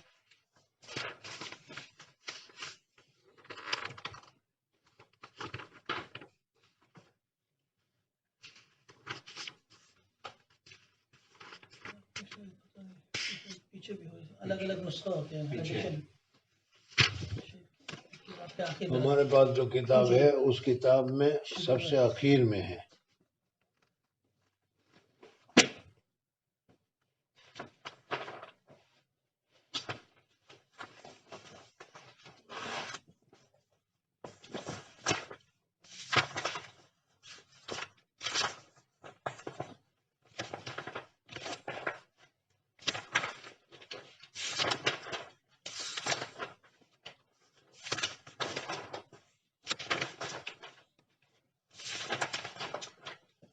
فہرست المجلد الاول والمجلد الاول من صحیح البخاری، یہ 870 ختم ہونے کے بعد پھر آئی ہے، حالانکہ عام متن پہلے ہوتی ہے. اب اس میں یہ دیکھو کتاب الوضو کو نکالو. ما جاء فی قول اللہ تعالی اذا قمتم الی الصلاۃ لا تقبلوا الصلاۃ بغیر طہور. فضل الوضو، وضو کی فرضیت، وضو کی فضیلت وغیرہ تمہارے سامنے ذکر کی. اب اس کے بعد پھر ہے تخفیف الوضو کو ذکر کیا، اسباغ کو ذکر کیا، غسل الوجہ کو ذکر کیا، بسم اللہ کو ذکر کیا، اور پھر اس کے بعد سیدھا بیت الخلاء میں پہنچ گئے. بیت الخلاء میں کیا کرنا چاہیے، اور پھر اس کے بعد بیت الخلاء کے ساتھ ساتھ جمعہ میں پہنچ گئے کہ جمعہ کرتے ہوئے کیا کرنا چاہیے. دیکھ لیا کہ نہیں؟ اور اسی طریقے سے جب آگے جاؤ گے تو وضو الماء عند الخلاء آ گیا، لا یستقبل القبلہ آ گیا، تبرز اللبتین آ گیا، تبرز آ گیا، استنجا بالماء آ گیا. سمجھ میں آ گیا؟ پھر اس کے بعد چہرے کا دھونے کا مسئلہ آئے گا، پھر ہاتھ کے دھونے کا مسئلہ آئے گا، پھر اس کے بعد آگے چلتے ہوئے وضو اور غسل کا مسئلہ آ جائے گا وغیرہ. یہ سمجھ میں آتی. اس سے معلوم ہوتا ہے کہ امام بخاری رحمۃ اللہ علیہ نے یہاں پر کوئی ترتیب کو ملحوظ نہیں رکھا ہے. سمجھ میں آ گیا؟ لیکن میں نے جیسا ابھی بتایا کہ علامہ عینی رحمۃ اللہ تعالیٰ فرماتے ہیں کہ یہ کہنا کہ امام بخاری رحمۃ اللہ تعالیٰ علیہ نے ترتیب کو ملحوظ نہیں رکھا، یہ تو مناسب نہیں ہے. ترتیب تو انہوں نے رکھی ہے، کچھ نہ کچھ مناسبت تو رکھی ہے. ہمارے حضرت اقدس شیخ الحدیث صاحب نور اللہ مرکزہ فرماتے تھے کہ امام بخاری رحمۃ اللہ تعالیٰ علیہ نے ہر باب کو بالکل مناسبت کے ساتھ ہر باب کو اپنی جگہ پر ہی ذکر کیا ہے. لیکن امام بخاری رحمۃ اللہ علیہ کی ایک عادت ہے، ایک طریقہ ہے، وہ طریقہ اگر سمجھ میں آ جائے تو پھر یہ اشکالات جو بھی ہوئے وہ اشکالات باقی نہیں رہتے. اور وہ طریقہ یہ ہے کہ کسی مسئلے کو امام بخاری رحمۃ اللہ تعالیٰ علیہ اگر ذکر کرتے ہیں اور اس کی مناسبت سے کوئی دوسرا مسئلہ اگر آ گیا تو اس کو بھی ساتھ ساتھ نمٹا دیتے ہیں، اس کو بھی ساتھ ساتھ میں بتا دیتے ہیں. اس وقت یہ نہیں دیکھتے کہ یہ دوسرا مسئلہ اپنی جگہ پر ہے یا اپنی جگہ پر نہیں ہے. سمجھ میں آ گیا؟ یہاں وضو کرتے ہوئے بسم اللہ پڑھتے ہوئے مسئلہ آ گیا کہ بسم اللہ وضو کرنے سے پہلے بسم اللہ پڑھنا چاہیے، لیکن اب یہ استنجا سے پہلے بسم اللہ پڑھنا چاہیے کہ نہیں؟ سمجھ میں اس لیے کہ آدمی وضو کرے گا تو استنجا بھی کرے گا، استنجا کرنے کے بعد ہی وضو کرتا ہے، تو اس صورت میں استنجا کرنے سے پہلے بسم اللہ پڑھنا چاہیے کہ نہیں، یہ مسئلہ آ گیا. تو اس کو بھی علی کل حال کے ذریعے سے بتا دیا کہ دونوں حالتوں میں بسم اللہ پڑھنی چاہیے. سمجھ میں آ گیا؟ اصل یہ مسئلہ بھی ہماری سمجھ میں ذرا مشکل سے آئے گا کہ استنجا کرنے سے پہلے بسم اللہ پڑھنے کا کیا حکم ہے اور یہ کیا حکم ہے. اس کی وجہ یہ ہے کہ سارے طریقے اور ساری تہذیب ہی بدل چکی ہے. سمجھ میں آ گیا؟ حضور اقدس صلی اللہ علیہ وسلم کے زمانے میں بیت الخلاء بنے ہوئے نہیں تھے. حضور صلی اللہ علیہ وسلم کے زمانے میں فلش ٹائپ کے بیت الخلاء بنے ہوئے نہیں تھے. سمجھ میں؟ بلکہ یا تو جنگل میں جانا ہوتا تھا یا ویسے ہی بیت الخلاء ہوتا تھا، وہیں بیت الخلاء کرتے تھے. جب ہم سہارنپور میں پڑھنے کے لیے گئے تو وہاں پر بھی بیت الخلاء میں تقریباً یہی صورت باقی تھی. اب تو وہاں پر بھی بدل گیا ہے، لیکن ابتدا میں جب ہم گئے تو وہاں یہی صورت باقی تھی. اور وہ تھے کہ بیت الخلاء جو ہوتا ہے اس بیت الخلا میں ایک تو اس بیت الخلا یعنی پاخانہ کرنے کی جگہ بنائی جاتی ہے، اس پاخانے کی جگہ کے اوپر ہی آدمی بیٹھ کر پاخانہ کرتا ہے، اور وہ پاخانہ کیا ہے نیچے گر جاتا ہے، اور پھر باہر سے اس پاخانے کو نکال کر اس کو صاف کر دیا جاتا ہے، جیسا کہ دیکھا ہوگا تم نے، سمجھ میں آ گیا نہیں؟ اور دھونے کے لیے اس جگہ پر نہیں دھوتے، اگر اسی جگہ پر دھوئے تو وہ پانی پاخانے میں گر کر سارا گندا ہوتا ہے، پانی سارا جمع ہوتا ہے وہاں پر، اس وجہ سے استنجا کرنے کے لیے قریب میں ایک دوسری جگہ بنی ہوئی ہوتی ہے، وہاں جا کر کیا کرتا ہے وہ صفائی وغیرہ کرتا ہے، تاکہ وہاں پر پانی گرے بھی تو نیچے پاخانہ وغیرہ کچھ نہ ہو، اس لیے وہ خراب نہ ہو، سمجھ میں آنے؟ صحابہ کرام رضوان اللہ تعالیٰ علیہ مجمعین کے زمانے میں بھی ایسا ہی تھا، اور وہ یہ تھا کہ ایک جگہ پر انہوں نے استنجا کیا، وہاں تو پاخانہ ہو گیا،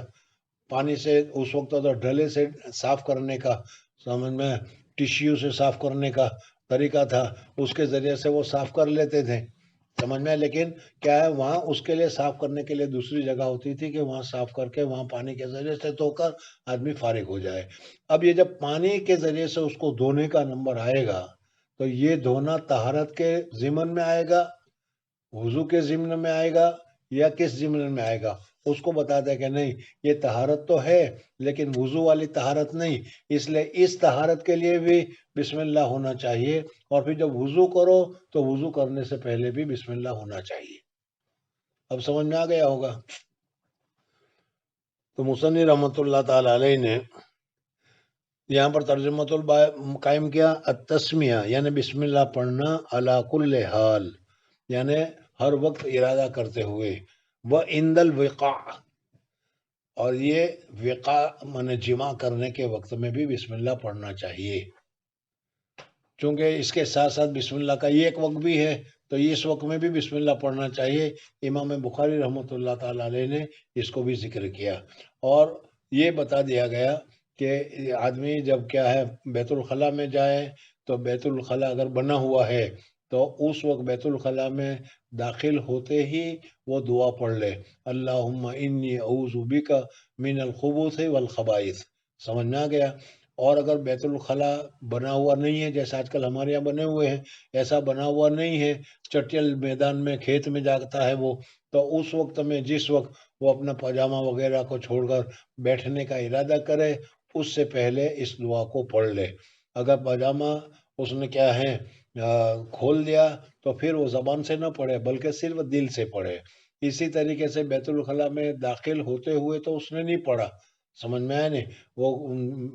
ٹوائلٹ پر بیٹھ گیا، اس وقت اسے یاد آیا تو اس وقت نہ پڑھے بلکہ دل سے پڑھے، یعنی صرف دل سے وہ یہ دعا کو پڑھ لے۔ اس دعا کی فضیلت بھی آگے ابھی بیان کریں گے۔ تو یہ کس وقت بسم اللہ پڑھنا ہے اس کو مجھے تمہارے سامنے ذکر کرنا ہے۔ اسی طریقے سے یہ بھی بتایا کہ آدمی جب بیوی کے ساتھ جمع کرتا ہے تو جمع کرنے سے پہلے پاجامہ یا لنگی وغیرہ جو ہو اس کو وہ کھولتا ہے تو اس وقت میں یہ دعا پڑھ لے، اللہم جنب الشیطان و جنب الشیطان مما رزقتنا، سمجھ میں؟ اگر یہ اس وقت اس نے پڑھ لیا تو اس پڑھنے کی فضیلت یہ ہوگی کہ جو بچہ پیدا ہوگا اس بچے پر شیطان کا تسلط اور شیطان کا اثر نہیں ہوگا۔ بہت ساری فضیلتیں اس میں بتائی گئی ہے کہ اگر یہ پڑھ لیا ہوگا تو جو بچہ پیدا ہوگا وہ بچہ صاحب ایمان ہوگا، اس لیے کہ شیطان کا اثر اس کے اوپر نہیں ہوگا، سمجھ میں آ گیا؟ تو وہ آدمی ایمان کے ساتھ دنیا سے جائے گا، یہ بھی فضیلت و صورت میں حاصل ہے۔ لیکن اس وقت آدمی شہوت میں اتنا مشغول ہو جاتا ہے اور اتنا کیا ہے بھول جاتا ہے کہ بغیر بسم اللہ کے کیا ہے وہ کام شروع کر دیتا ہے، اور جب بغیر بسم اللہ کے کام شروع کر دیتا ہے تو شیطان بھی اس کے ساتھ شریک ہو جاتا ہے، اور جب شیطان شریک ہو گیا تو جو بچہ پیدا ہوگا اس کے اوپر شیاطین کی علامتیں اور شیاطین کا اثرات بھی اس میں پیدا ہونے شروع ہو جاتے ہیں، اور پھر فتنہ فساد وغیرہ جو ہوتا ہے وہ تم دیکھتے ہو، سمجھ میں آ گیا نہیں؟ اس وجہ سے جمع کرنے سے پہلے پاجامہ یا لنگی کھولنے سے پہلے یہ دعا پڑھ لینی چاہیے، یا جس وقت جمع کرے اور انزال کے وقت بھی پڑھنے کی دعا بتائی گئی ہے، اس وقت زبان سے نہ پڑھے بلکہ صرف دل سے پڑھ لے۔ اگر یہ اس نے کیا تو وہ جو بچہ پیدا ہوگا وہ نیک ہوگا اور اس کے اوپر شیطانی اثرات وغیرہ نہیں ہوں گے اور شیطان کے اثرات سے وہ محفوظ رہے گا۔ تو مصنف رحمۃ اللہ تعالی علیہ نے بسم اللہ پڑھنے کا وقت آ گیا، بسم اللہ پڑھنے کی چیز بتائی، تو بسم اللہ وضو کے لیے بھی پڑھنا چاہیے، استنجا سے پہلے بھی پڑھنا چاہیے اور عند الوقاء بھی پڑھنا چاہیے۔ اس وجہ سے ان تینوں مسئلوں کو ایک ساتھ یہاں پر امام بخاری رحمۃ اللہ علیہ نے ذکر کر دیا۔ ان ابن عباس رضی اللہ تعالیٰ عنہ یبلغ بہ النبی صلی اللہ علیہ وسلم، حضرت عبداللہ ابن عباس رضی اللہ تعالیٰ عنہ اس کو حضور صلی اللہ علیہ وسلم سے ارشاد فرماتے ہیں، یعنی یہ بھی حدیث مرفوع کا درجہ ہے۔ نبی صلی اللہ علیہ وسلم قال لو ان احدکم، اگر تم میں سے کوئی اذا اتا اہلہ، جب اپنی بیوی کے ساتھ اپنی بیوی کے پاس آتا ہے، یعنی جب بیوی کے ساتھ وہ جمع کرتا ہے، قال بسم اللہ اللہم جنبنا الشیطان، یا اللہ ہم کو شیطان سے بچا، وجنب الشیطان ما رزقتنا، اور اس جمع کی وجہ سے جو اولاد ہو اس اولاد کو بھی شیطان سے بچا، یہ دعا کر لیتا ہے تو فقضی بینہما ولد، اس جمع کی وجہ سے اگر کوئی بچہ پیدا ہوتا ہے۔ اس میں بھی آتا ہے کہ آدمی جب جمع کرتا ہے تو جمع کرنے کے بعد جب منی کا خروج ہوتا ہے، انزال ہوتا ہے، اس وقت اللہ جل جلالہ فرشتہ جو ہوتا ہے وہ اللہ جل جلالہ و من والوں سے پوچھتا ہے کہ یا اللہ یہ جو منی کا خروج ہوا ابھی، اس سے آپ کا ارادہ کسی بچے کی پیدائش کا ہے یا بچے کی پیدائش کا نہیں ہے۔ اللہ تبارک و تعالیٰ کی طرف سے اگر ہوتا ہے کہ اس کی بچے کی پیدائش کا ارادہ نہیں ہے اس منی سے، تو پھر وہ منی کیا ہے، ٹھہرتی نہیں ہے اور کیا ہو جاتی ہے، وہ نکل جاتی ہے اور بچہ پیدا نہیں ہوتا۔ اور اگر اللہ تعالیٰ فرماتا ہے کہ ہاں اس سے بچہ پیدا کرنے کا ارادہ ہے، تو وہ مرد کا جو سپرم ہوتا ہے وہ عورت کے ایگز کے ساتھ مل جاتا ہے اور بچے کی تخلیق شروع ہو جاتی ہے۔ سمجھ میں آ گیا؟ تو اس وقت فقضی بینہما، ان دونوں کے لیے اگر فیصلہ کیا جاتا ہے ولد کا، لم یضرہ، تو اس لڑکے پر شیطان کا اثر نہیں ہوتا یا شیطانی اثرات سے وہ محفوظ رہتا ہے اور اس کو نقصان نہیں پہنچاتا۔ سمجھ میں؟ اور نقصان نہ پہنچانے کی میں نے بھی صورت بتائی، یا تو یہ ہے کہ یہ آدمی کیا ہے اللہ شیطانی اثرات سے محفوظ ہوگا، نافرمان یا مشرک وغیرہ یا اس قسم کی جو بری چیزیں والے شرک وغیرہ سے بچنے والا ہوگا، یا تو شیطان اس کے اوپر اثر نہیں کرے گا، یعنی جیسے دوسروں کو گمراہ کرتا ہے، دوسروں کو غلط راستے پر لے جاتا ہے، اس طریقے سے نہیں ہوگا، یا شیطانی اثرات جو ہوتے ہیں وہ شیطانی اثرات اس کے اوپر نہیں ہوں گے۔ آدمی اس بسم اللہ پڑھنے کی وجہ سے اللہ تبارک و تعالیٰ اس کو محفوظ فرما لیتا ہے۔ اور جیسا کہ میں نے ابھی بتایا کہ جس وقت ہم کھانا کھاتے ہیں بسم اللہ پڑھتے ہیں تو وہ شیطان اس میں شریک نہیں ہوتا، اور اگر کیا ہے بسم اللہ نہیں پڑھی ہے تو ہمارے کھانے کے ساتھ شیطان بھی کھانے میں شریک ہو جاتا ہے۔ سمجھ میں؟ اسی طریقے سے جمع کرنے کے وقت میں بھی اگر بسم اللہ نہ پڑھا جائے تو شیطان بھی اس میں شریک ہو جاتا ہے اور اپنا اثر اس بچے میں جو پیدا ہونے والا ہوتا ہے اس میں وہ ڈال دیتا ہے۔ اس وجہ سے حضور اقدس صلی اللہ علیہ وسلم نے ہمیں یہ دعا بتائی ہے، اس دعا کو یاد کر لینا چاہیے، اللہم جنبنا الشیطان وجنب الشیطان ما رزقتنا۔ جی قال رحمه الله باب ما يقول عند الخلاء. وبه قال حدثنا آدم قال حدثنا شعبان عبد العزيز بن صهيب قال سمعت أنسا يقول كان النبي صلى الله عليه وسلم إذا دخل الخلاء قال اللهم إني أعوذ بك من الخبث والخبائث. تابعوا ابن أرعرة عن شعبة وقال غندر عن شعبة إذا أتى الخلاء، وقال موسى عن حماد إذا دخل، وقال سعيد بن زيد قال حدثنا عبد العزيز إذا أراد أن يدخل۔ مصنف رحمۃ اللہ، میں نے ابھی بتایا جیسا حضرت شیخ نوار اللہ مرقدو کی رائے میں نے تمہارے سامنے ذکر کی تھی کہ یہاں بسم اللہ پڑھنے کے ساتھ بیت الخلاء کا مسئلہ آ گیا، بیت الخلاء کے مسئلے کے ساتھ ساتھ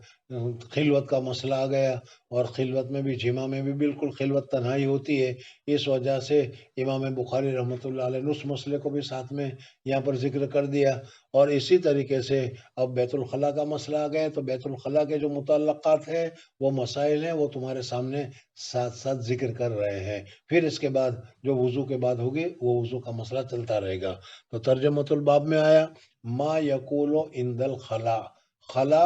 موضع خلوت، تنہائی کی جگہ کو کہتے ہیں۔ آدمی پیشاب کرنے کے لیے جائے یا پاخانہ کرنے کے لیے جائے تو وہ پسند، اس کی طبیعت یہ پسند کرتی ہے کہ جس وقت پیشاب کرے یا جس وقت پاخانہ کرے تو وہ تنہائی میں ایسی جگہ پر جائے کہ کوئی دوسرا آدمی اس کو نہ دیکھے یا کوئی دوسرا آدمی جو کچھ آواز وغیرہ نکلے اس کو نہ سنے۔ وہ شرم محسوس کرتا ہے، برا محسوس کرتا ہے کہ اس وقت کوئی آدمی دیکھے۔ یہ صحیح تہذیب اور صحیح تمدن تو یہی ہے، لیکن آج کل کا تمدن کیا ہو گیا ہے وہ تم جانتے ہی ہو، سمجھ میں آ گیا۔ بہرحال موضع خلا کے معنی ہے خلوت کی جگہ، کہ پیشاب اور پاخانہ کرنے کے لیے جاتا ہے تو آدمی ایسی جگہ کی تلاش کرتا ہے کہ جہاں اس کے علاوہ کوئی نہ ہو، اس وجہ سے اس کو موضع الخلا سے تعبیر کیا گیا اور بیت الخلا سے تعبیر کیا گیا۔ تو اگر کوئی آدمی بیت الخلا میں جائے تو بیت الخلا میں کیا دعا پڑھنی چاہیے، حضور اقدس صلی اللہ علیہ وسلم نے اس کو کیا بتایا ہے۔ امام بخاری رحمۃ اللہ تعالی علیہ اس ترجمۃ الباب میں اس کو ذکر کرنا چاہتے ہیں کہ استنجا کرنے کے لیے جاؤ، بیت الخلا میں جاؤ تو اس وقت بھی شیطان سے پناہ چاہنی چاہیے۔ یہ تو تمہیں معلوم ہے، اور میں نے بھی پہلے تمہیں بتایا کہ ان شیطان لکم عدو مبین، شیطان تمہارے لیے کھلم کھلا دشمن ہے۔ اللہ تعالیٰ کہتا ہے شیطان تمہارا کھلم کھلا دشمن ہے، سمجھ میں آئے؟ وہ تمہارے ساتھ ذرا سا بھی تمہارے فیور کا، تمہارے فائدے کا کوئی کام نہیں کرے گا، بلکہ وہ وہی کام کرے گا جو ایک دشمن ایک دوسرے دشمن کے ساتھ کرتا ہے۔ اس وجہ سے جب ہم تخلیہ میں جاتے ہیں، پیشاب پاخانہ کرنے کے لیے جاتے ہیں، تو شیطان اس وقت ہمارے ساتھ کھلواڑ کرتا ہے، مذاق کرتا ہے، اور کیا کرتا ہے، اذیت پہنچاتا ہے، اور پیشاب اور پاخانہ کی جو جگہ ہے اس جگہ وغیرہ کو کیا کرتا ہے، وہ دیکھتا ہے اور اس صورت میں اس میں چھیڑ چھاڑ وغیرہ کرتا ہے۔ اس وجہ سے اللہ تبارک و تعالیٰ نے حضور اقدس صلی اللہ علیہ وسلم کو بتایا کہ شیطان سے بچنے کی شکل یہی ہے کہ بیت الخلا میں جانے سے پہلے یہ دعا پڑھ لو۔ اس دعا پڑھنے کی وجہ سے یا اس دعا کی برکت سے شیطان تم کو چھیڑ چھاڑ کرنے سے بچ جائے گا، اور شیطان تم کو چھیڑ چھاڑ نہیں کرے گا، اور شیطان تم کو استنجا کرتے ہوئے تکلیف نہیں پہنچائے گا، ورنہ وہ تکلیف پہنچاتا ہے۔ اس وجہ سے پیشاب پاخانہ کرنے سے پہلے اللہم انی اعوذ بک من الخبث والخبائث یہ دعا پڑھ لینی چاہیے۔ اب یہ دعا کب پڑھنی چاہیے وہ تو میں نے ابھی بتایا کہ ہمارے یہاں تو بیت الخلا بنے ہوئے ہیں، اس وجہ سے جس وقت ہم بیت الخلا میں قدم رکھیں تو قدم رکھنے کے ساتھ ہی اس دعا کو پڑھ لو، اور پڑھنے کے بعد دروازہ بند کر لو، اور پھر اس کے بعد کیا ہے، وہاں کموڈ کے اوپر بیٹھ جاؤ، بات ختم ہو گئی۔ اور اگر کیا ہے، اگر اس وقت نہیں پڑھا یا کیا ہے چٹیل میدان میں ہے یا کھلی جگہ میں وہاں کر رہے ہو، تو جس وقت لنگی یا پاجامہ چھوڑا جائے تو اس چھوڑنے سے پہلے اس کو پڑھ لو اور پھر استنجا کرنے کے لیے بیٹھ جاؤ۔ بہرحال ما یقول عند الخلا، حضرت انس رضی اللہ تعالیٰ عنہ فرماتے ہیں کہ کان النبی صلی اللہ علیہ وسلم اذا دخل الخلا، جب حضور اقدس صلی اللہ علیہ وسلم موضع خلوت میں داخل ہوتے تھے، ظاہر بات ہے کہ حضور صلی اللہ علیہ وسلم کے زمانے میں تو بیت الخلا بنے بنائے نہیں تھے جیسے آج کل ہمارے یہاں ہوتے ہیں، لیکن استنجا کرنے کے لیے جو طریقہ تھا وہاں جس کے لیے جاتے تھے، قال اللہم اے اللہ، انی اعوذ بک اے اللہ میں تجھ سے پناہ چاہتا ہوں، من الخبث والخبائث، خبث یعنی خبیث شیطان سے، مرد شیطان سے، اور خبائث مؤنث شیطان سے۔ تو معلوم ہوا کہ جس وقت ہم استنجا کرتے ہیں تو شیاطین الجن، اور ان شیاطین الجن مذکر بھی اور شیاطین الجن مؤنث بھی اس وقت حاضر ہو کر ہمارے ساتھ کیا کرتے ہیں، کھلواڑ کرتے ہیں۔ اس وجہ سے حضور اقدس صلی اللہ علیہ وسلم نے استنجا کرنے سے پہلے اس دعا کے پڑھنے کا ہمیں حکم دیا، اور جب ہم یہ دعا پڑھ لیتے ہیں تو پھر اللہ تبارک و تعالی ہمارے درمیان اور شیطان کے درمیان میں ایک پردہ حائل کر لیتا ہے، جس کی وجہ سے وہ ہمیں یا ہمارے عضو مخصوص کو وہ دیکھ نہیں سکتے یا کھلواڑ نہیں کر سکتے۔ اس وجہ سے ہمیں یہ پڑھنا چاہیے۔ تابعہ ابن عرارہ عن شعبہ وقال گندر عن شعبہ، اصل میں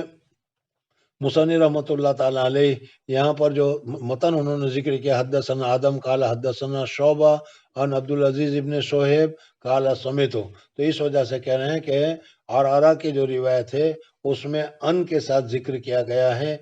صراحت کے ساتھ سمعت انس یقول وکان نبی صلی اللہ علیہ وسلم کی تشریح اس میں نہیں ہے، اس وجہ سے ذکر کیا۔ جی قال رحمه الله باب وضع الماء عند الخلاء. قال حدثنا عبد الله بن محمد قال حدثنا هاشم بن القاسم قال حدثنا ورقاء عن عبيد الله بن ابي يزيد عن ابن عباس ان النبي صلى الله عليه وسلم دخل الخلاء فوضعت له وضوعا قال من وضع هذا فاخبر. وضعت له وضوءا بفتح الواو وضوءا. من وضع هذا فاخبر فقال اللهم فقهه في الدين. مصنف رحمۃ اللہ علیہ فرماتے ہیں کہ استنجا کرنے کے لیے جائے تو اس صورت میں اگر بہتر تو یہ ہے کہ ٹشو سے بھی صاف کرے، مٹی سے بھی صاف کرے اور پانی کے ساتھ بھی دھوئے، اس وجہ سے کہ مسجد قباء والوں کے لیے اللہ تبارک و تعالیٰ نے فیہ رجال یحبون ان یتطہروا ذکر کیا ہے، دونوں کرنا افضل اور بہتر ہے۔ سمجھ میں آ گیا؟ پھر اگر نہ ہو تو صرف ٹشو پر استعمال کر لینا یا صرف کیا ڈیرے پر استعمال کر لینا بھی کافی ہے، اور صرف پانی کا استعمال کر لینا یہ بھی کافی ہے۔ آج کل ہم لوگ کیا ہیں دونوں صورتیں ہو سکتی ہے، اور پانی پر استعمال کرتے ہیں، وہاں انڈیا میں تو صرف پانی پر استعمال ہوتا ہے، ڈلوں وغیرہ کا استعمال بہت کم ہوتا ہے، لیکن کیا ہے ڈلوں سے استنجا کرنا، پیشاب کو سکھا دینا یا پاخانہ کو صاف کر لینا جائز ہے، کچھ ذرا سا رہ جائے تو یہ معاف ہے، یہ ناپاکی میں باقی نہیں رہے گا۔ بہرحال پانی سے دھونے میں تو بالکل صاف ہو جاتا ہے۔ اب یہاں پر یہ ہے کہ استنجا کرنے کے وقت میں اگر پانی کا انتظام کر لیا جائے اور پانی مل جائے، عرب میں تو پانی کا بہت ہی زیادہ قحط سالی ہوا کرتی تھی، بہت ساری تنگی ہوا کرتی تھی، لیکن اس میں بھی وضع الماء عند الخلا، خلا بیت الخلا کے پاس اگر پانی رکھ دیا جائے تو یہ پانی رکھتا کہ استنجا کرنے کے کام آئے، ضرورت کے وقت میں کام آئے، تو یہ بھی جائز اور درست ہے۔ یا استنجا کر بیت الخلا کے بعد پانی کے ذریعے سے اگر استنجا کرنا ہو تو اس وقت پانی کی ضرورت پیش آئے گی، اس لیے اس کو پانی کو وہاں رکھ دیا جائے، یا وضو کرنے کی ضرورت ہو اس لیے پانی کو رکھ دیا جائے، دونوں صورتیں ہو سکتی ہے۔ اصل یہ ہے کہ وضع الماء عند الخلا۔ حضرت عبداللہ ابن عباس رضی اللہ تعالیٰ عنہ فرماتے ہیں کہ حضرت نبی کریم صلی اللہ علیہ وسلم دخل الخلا، ایک مرتبہ استنجا کرنے کے لیے تشریف لے گئے تو میں نے پانی کا لوٹا بھر کر باہر میں رکھ دیا۔ حضور صلی اللہ علیہ وسلم استنجا کر کے باہر نکلے، بیت الخلا کر کے باہر نکلے تو دیکھا کہ وہاں پانی رکھا ہوا ہے، تو حضور صلی اللہ علیہ وسلم نے پوچھا کہ بھائی یہ کس نے رکھا ہے؟ تو کہا گیا کہ عبداللہ ابن عباس کہ میں نے رکھا ہے۔ حضور اقدس صلی اللہ علیہ وسلم نے حضرت عبداللہ ابن عباس رضی اللہ تعالیٰ عنہ کے لیے دعا فرمائی، اللہم علمہ الکتاب، اللہ تبارک و تعالیٰ قرآن پاک کے علم سے، قرآن پاک کے نورانیت سے تمہیں مالا مال فرمائے۔ چنانچہ حضور صلی اللہ علیہ وسلم کی یہ دعا ایسی قبول ہوئی کہ اس امت کے سب سے بڑے مفسر یا اس امت کے سب سے پہلے مفسر حضرت عبداللہ ابن عباس رضی اللہ تعالیٰ عنہ ہوئے۔ بہرحال یہ حدیث بھی پہلے گزری تھی اور اس میں بتایا تھا کہ اساتذہ کی خدمت کرنا، مشائخ کی خدمت کرنا، بڑوں کی خدمت کرنا یہ بہت اچھی بات ہے، اور یہ بھی بتایا تھا کہ بڑوں کو اپنے چھوٹوں کے لیے دعا کرنا، جیسے حضور صلی اللہ علیہ وسلم نے حضرت عبداللہ ابن عباس رضی اللہ تعالیٰ عنہ کے لیے دعائے خیر فرمائی، تو بڑوں کو بھی اپنے چھوٹوں کے لیے دعا کرنی چاہیے۔ تو حضرت ابن عباس رضی اللہ تعالیٰ عنہ فرماتے ہیں کہ نبی کریم صلی اللہ علیہ وسلم داخل ہوئے بیت الخلا میں، پس میں نے وضعت لہو وضوءً، وضو واو کے ساتھ آئے گا تو پانی کے معنی میں آئے گا، اس وجہ سے میں نے حضور اقدس صلی اللہ علیہ وسلم کے لیے پانی بھر کر رکھ دیا۔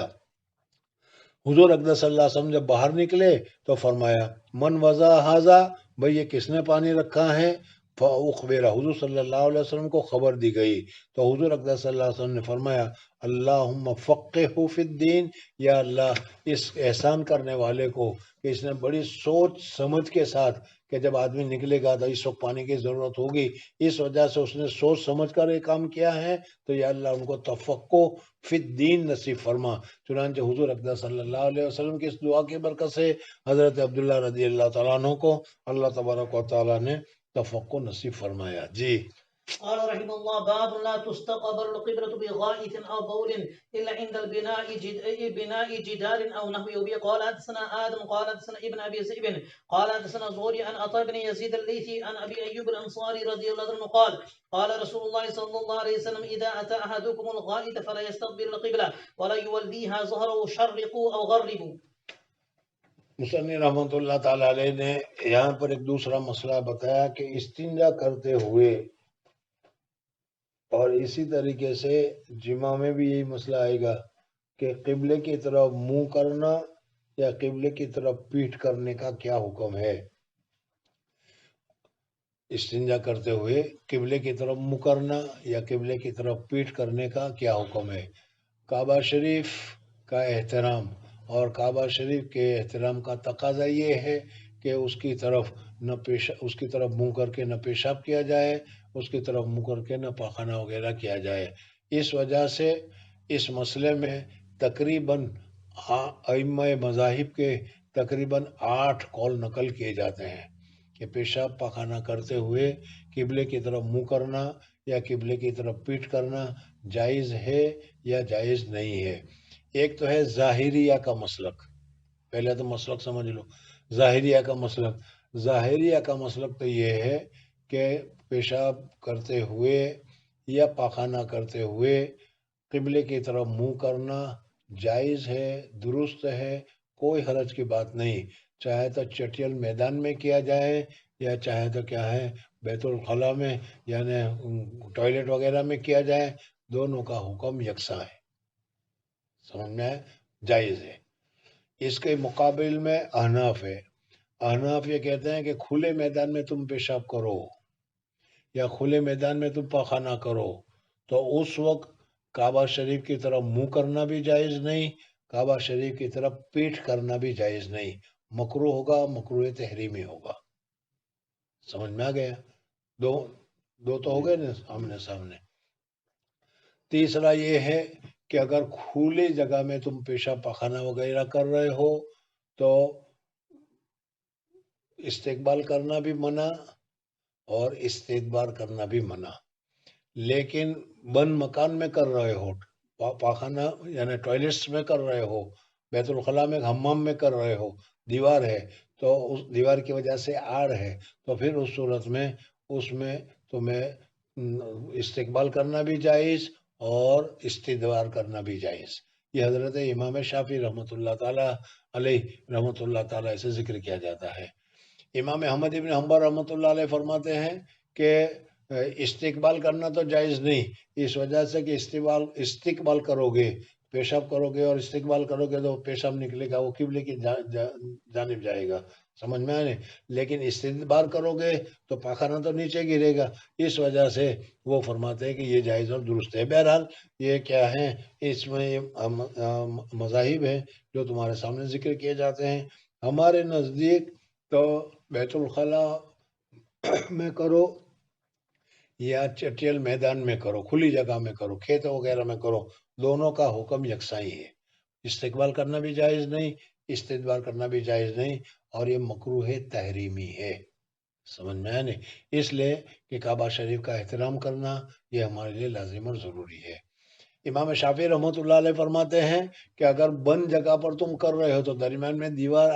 مانے ہو گئی اور اس دیوار کے مانے ہونے کی وجہ سے درست ہوگا۔ ہماری طرف سے اس کا جواب یہ ہے کہ اگر یہی مانے ہیں تو ہمارے اور کعبہ شریف کے درمیان میں تو بہت بڑا فاصلہ ہے، بہت سارے مانے ہیں، بہت ساری رکاوٹیں ہیں، کتنے مکانات اور کتنی یہ چیزیں آتا ہے، سمجھ میں آئے نا، پھر تو ہر جگہ پر مانے ہونا چاہیے، لیکن کیا ہے وہ درست نہیں ہے۔ اس وقت آپ بھی کہتے ہیں کہ کھلے میدان میں تمہیں استنجا کرنا ہو تو آڑ کرنی چاہیے، بغیر آڑ کے قبلے کی طرف منہ کرنا جائز نہیں ہے۔ ہم کہتے ہیں کہ آڑ کرو یا نہ کرو، دونوں صورت میں یکساں یہی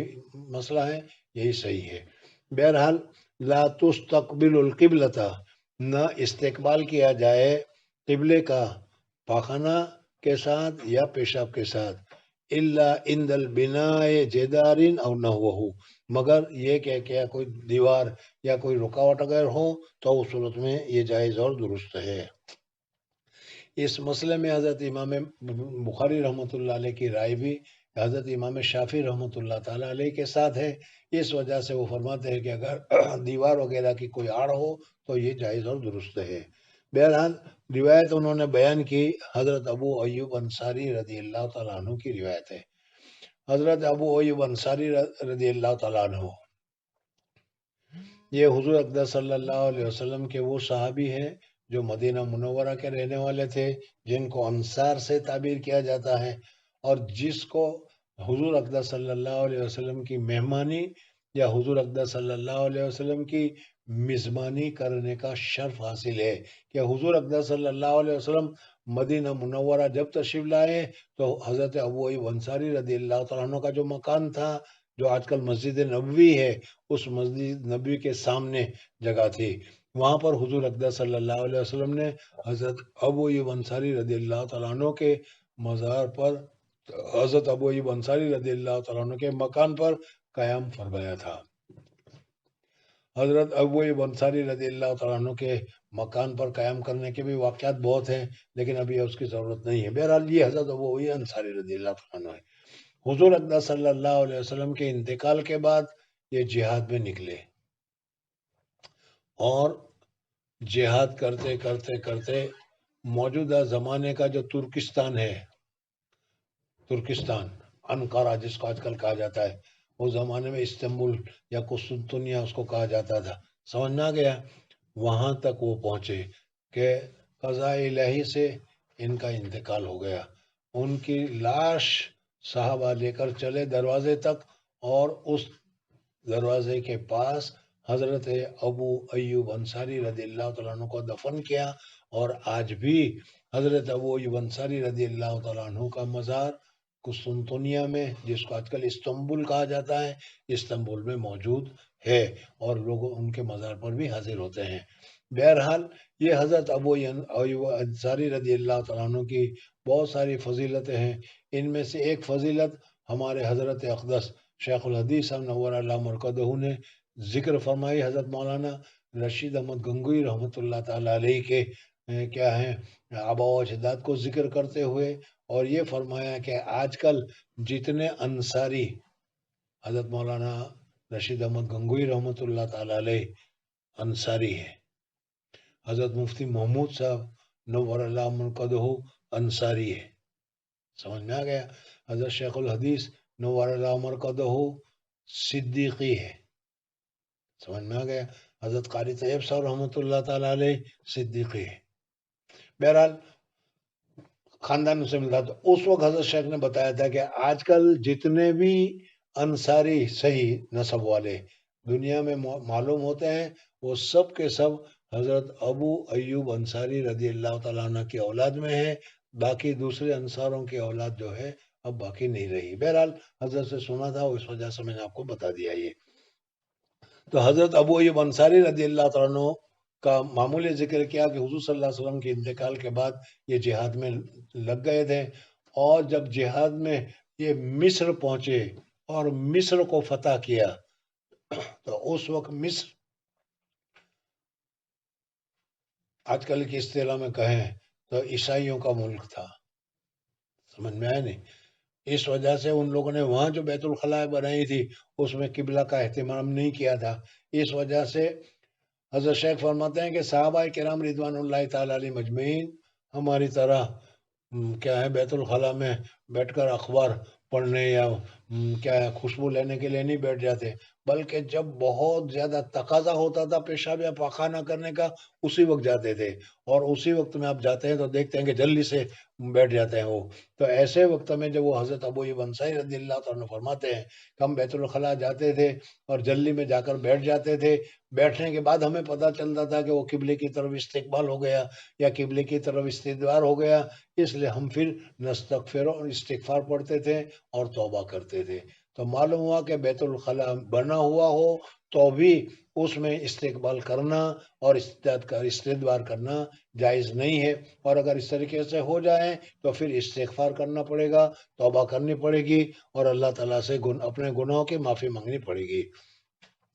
حضرت ابو ایوب انصاری رضی اللہ تعالیٰ عنہ فرماتے ہیں کہ رسول اللہ صلی اللہ علیہ وسلم نے فرمایا، جب آئے تم میں سے کوئی بیت الخلاء میں، پس نہ استقبال کرے قبلہ کا اور نہ اس کا استدبار کرے، پشت کرے. شرے کو او غربو، مشرق کی طرف منہ کرو یا مغرب کی طرف منہ کرو، یہ کیا ہے اس جگہ کے لیے ہے کہ جہاں مشرق کی طرف منہ کرنے میں قبلے کا استقبال اور استدبار نہ ہو.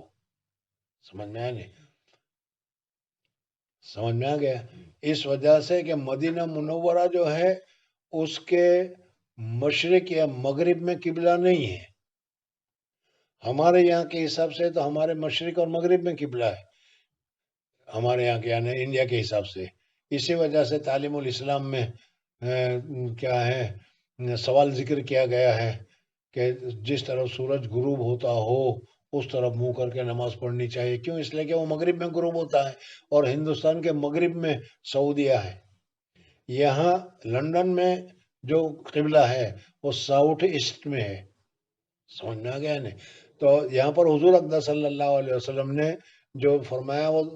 مدینہ والوں کے لیے فرمایا کہ مدینہ منورہ والوں کے لیے مشرق کی طرف منہ کرنا یا مغرب کی طرف منہ کرنا پیشاب پخانہ کے لیے یہ درست ہے. اس وجہ سے کہ مشرق کی طرف منہ کرتے ہیں یا مغرب کی طرف منہ کرتے ہیں تو قبلے کی طرف نہ استقبال ہوتا ہے نہ استدبار ہوتا ہے. اس وجہ سے کہ مدینہ منورہ سے جنوب میں مکہ مکرمہ واقع ہے، اس وجہ سے وہاں جنوب کی طرف منہ کرو گے تو پھر اس صورت میں کیا ہوگا؟ استقبال اور استدبار ہوگا. تو ولیکن شرقو اور غربو یہ ہر جگہ کے لیے نہیں ہے بلکہ مدینہ منورہ والوں کے لیے ہے، یا ان لوگوں کے لیے ہے کہ مشرق یا مغرب میں منہ کرنے کی وجہ سے قبلے کی طرف اور توجہ یا قبلے کی طرف پشت نہیں ہوتی. اچھی بات ہے.